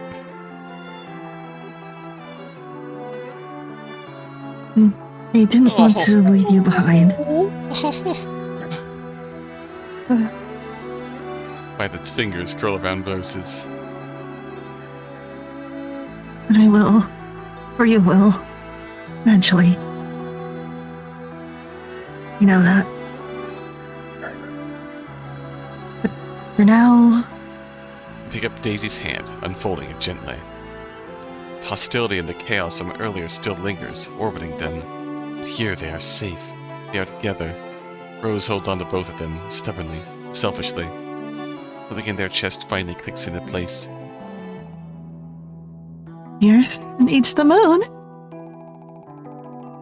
The moon's pull brings in the tides. The cool breeze through the window. Maybe its orbit has changed, but there are no lonely wires in the core. Right? Oh. Daisy looks at Rose. Their eyes are big and wide and bright. Stars and debris rain out of the sky. The dream shatters. Rose is next to Violet again. Rose is in front of Daisy again. Daisy's hands still cover their face as the whirlwind around them gives up the ghost, stopping their current, simply drift aimlessly. All Rose can hear is the sound of their breath as the heart begins to take. Oh. Oh! It folds into Daisy, a white so unworn that Rose can't make out a single shadow. Limp wires spring back into life, snaking into Daisy's chest to form mechanical veins. They hum with energy, pulsing as electricity flows through it once more. Rose so hot that Rose needs to pull their hands away, so bright they need to squint against it. See Daisy smiling. Heart melts as if it had never been away from Daisy. Fading back into them, seams dissipate as Daisy finally looks up at them. Oh! Oh! There's a shininess to their eyes, a substitute for a wetness that can't be there. Daisy's chest is a beacon birthed into a machine. Its glow ebbs and flows in a familiar rhythm, the rhythm of Rose's days back in the satellite. Then, as though an unseen conductor has raised their baton, Moon Symphony begins. One by one, the systems come back online. Oh. Quiet hum of electricity, the riot of scrap around them falls away, echoing down into the core's abyss like a torrential downpour. Then everything's at rest. The core is not silent in the literal sense, filled with the ambient noise Rose could hear on the satellite. And her heart beats. A sigh escapes Rose, not one of tension relieved or anxiety, but of pure contentment. Like the cup of evening tea they haven't had in a year, the noise washes over them, a wave of calm. Resonates throughout the chamber. It's not the silence of the dead and dormant. It's the noise of the living. I am. You too. Rose looks up. Daisy's hands cradle their chest. Her expression is gentle, so different than the blank nothingness from minutes before. Can you come closer? This is a new kind of request, different from them asking Rose to free their hands. Not a pragmatic need, but a personal want. Violet and Rose oblige. Hug. Yeah! Hug! Not just closer. Rose sweeps Daisy up in a hug that Violet soon joins. Despite the heat around them, the embrace is like summer nights in Rose's bedroom, the cool breeze through the window. Like being hugged by. It is like hugging an angel. Thank you. Thank you. Thank you. Thank you. Jeez. Your vocal cortex broken too or something? No, Don't worry, I'm giving you a hard time. He's glad you're all right. We're glad you're all right. The ends of Daisy's hair tickles at Rose's cheeks. The air static crackles like rain on a window. It must have been hard. I mean, honestly, it wasn't really. Rose frowns. Violet clears her Girl, throat. stop downplaying. Okay, fine. Make me say it again. You will. Taking it off was scary. Taking that leap was scary. Of course, it was the scariest, stupidest thing I've ever done, but I saw you up there and I was so scared that I'd blink and it'd be the last time I ever saw you. And when it came down to that, it's not like I even had a choice. Not if the other option is leaving you. But even if you'd have been fine on your own, I'm glad.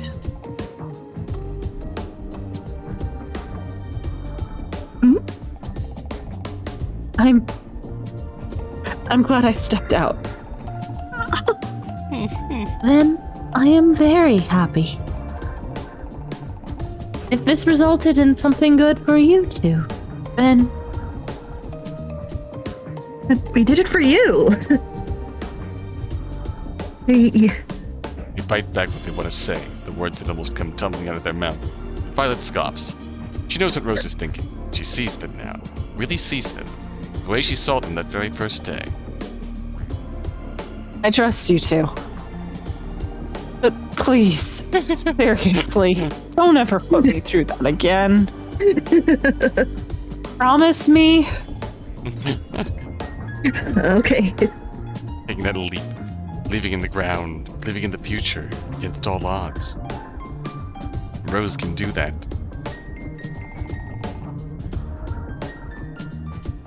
Thank you for trusting me. I mean, I've still got to exercise that a bit, but Am I? And it flushes. You were right. But it startles back into a stare. what? About it being okay.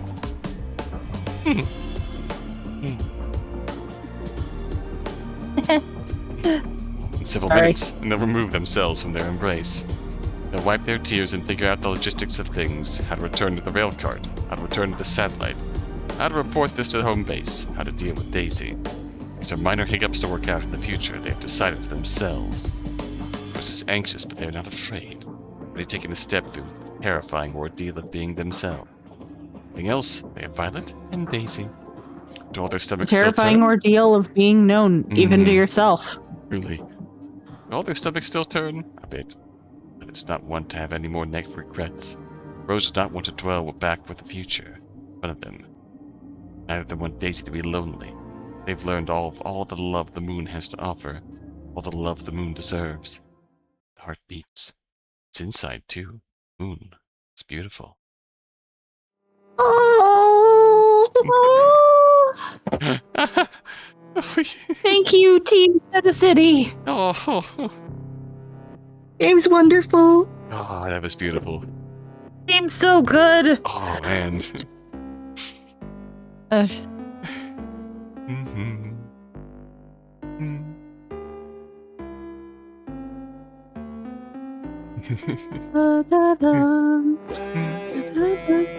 Aha! There it is. Uncertain. I'm happy. Sorry, can never come. Has passed them by. I bet you didn't get to say goodbye. Oh, thank you all for playing. Thank you for making. Oh, Thank you for the moon, the bun. Oh! Look at them.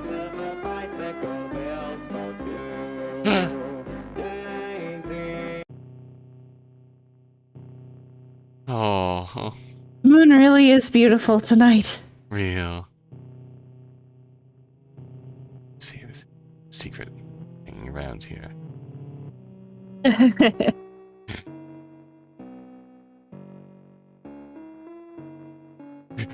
Person who knows a lot about space.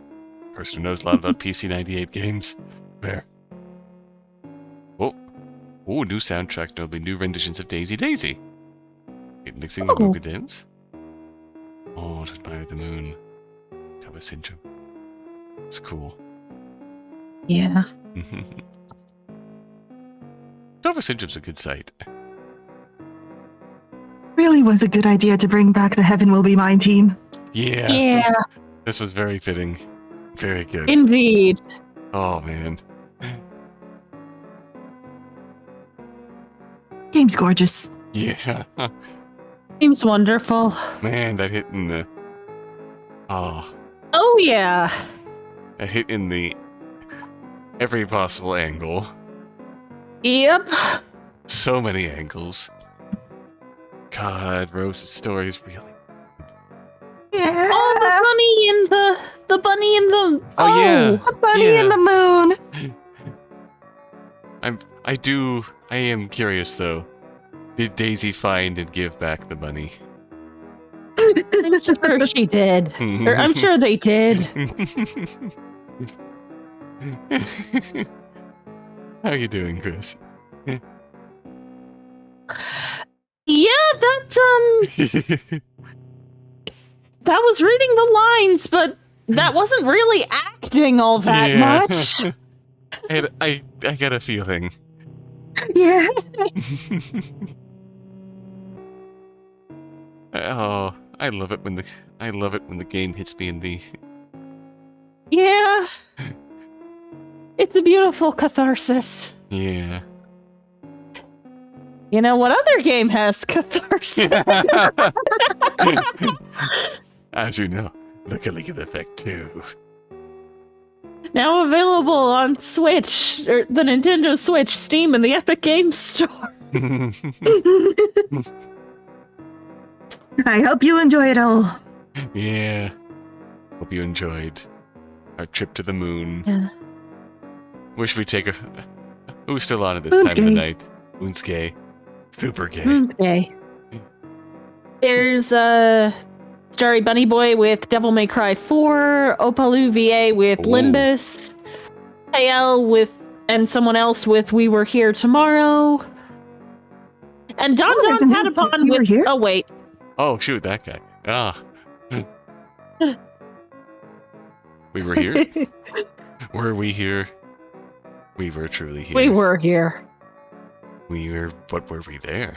Oh, Mm. shoot. Hmm. Mm. There we go. Where are we? We still need. Nope, wait. I accidentally clicked onto something else. Rewind time. Oh no. Yeah, let's go raid Bunny. Okay. Banui. Moon raid. Yay. Yeah. Moon raid. All that. See here. Find my Twitch. Do. It. Moon raid. Moon Wee. raid. Oh. So before we kick off here, Moon Raid. Anything else going on rest of the week?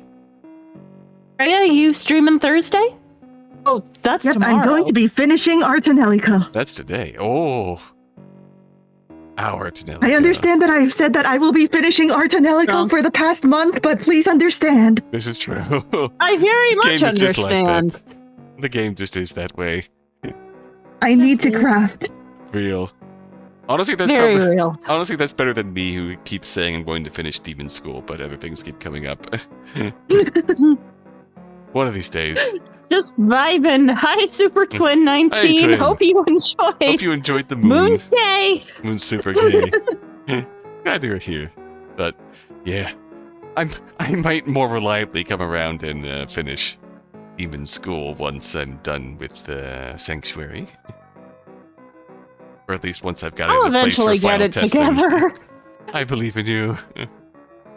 I'm so close to finishing game, but time is pain and suffering. Yeah. So we will get there. We'll be back. Until next time. I need to make sure that Until then, OBS Jen. doesn't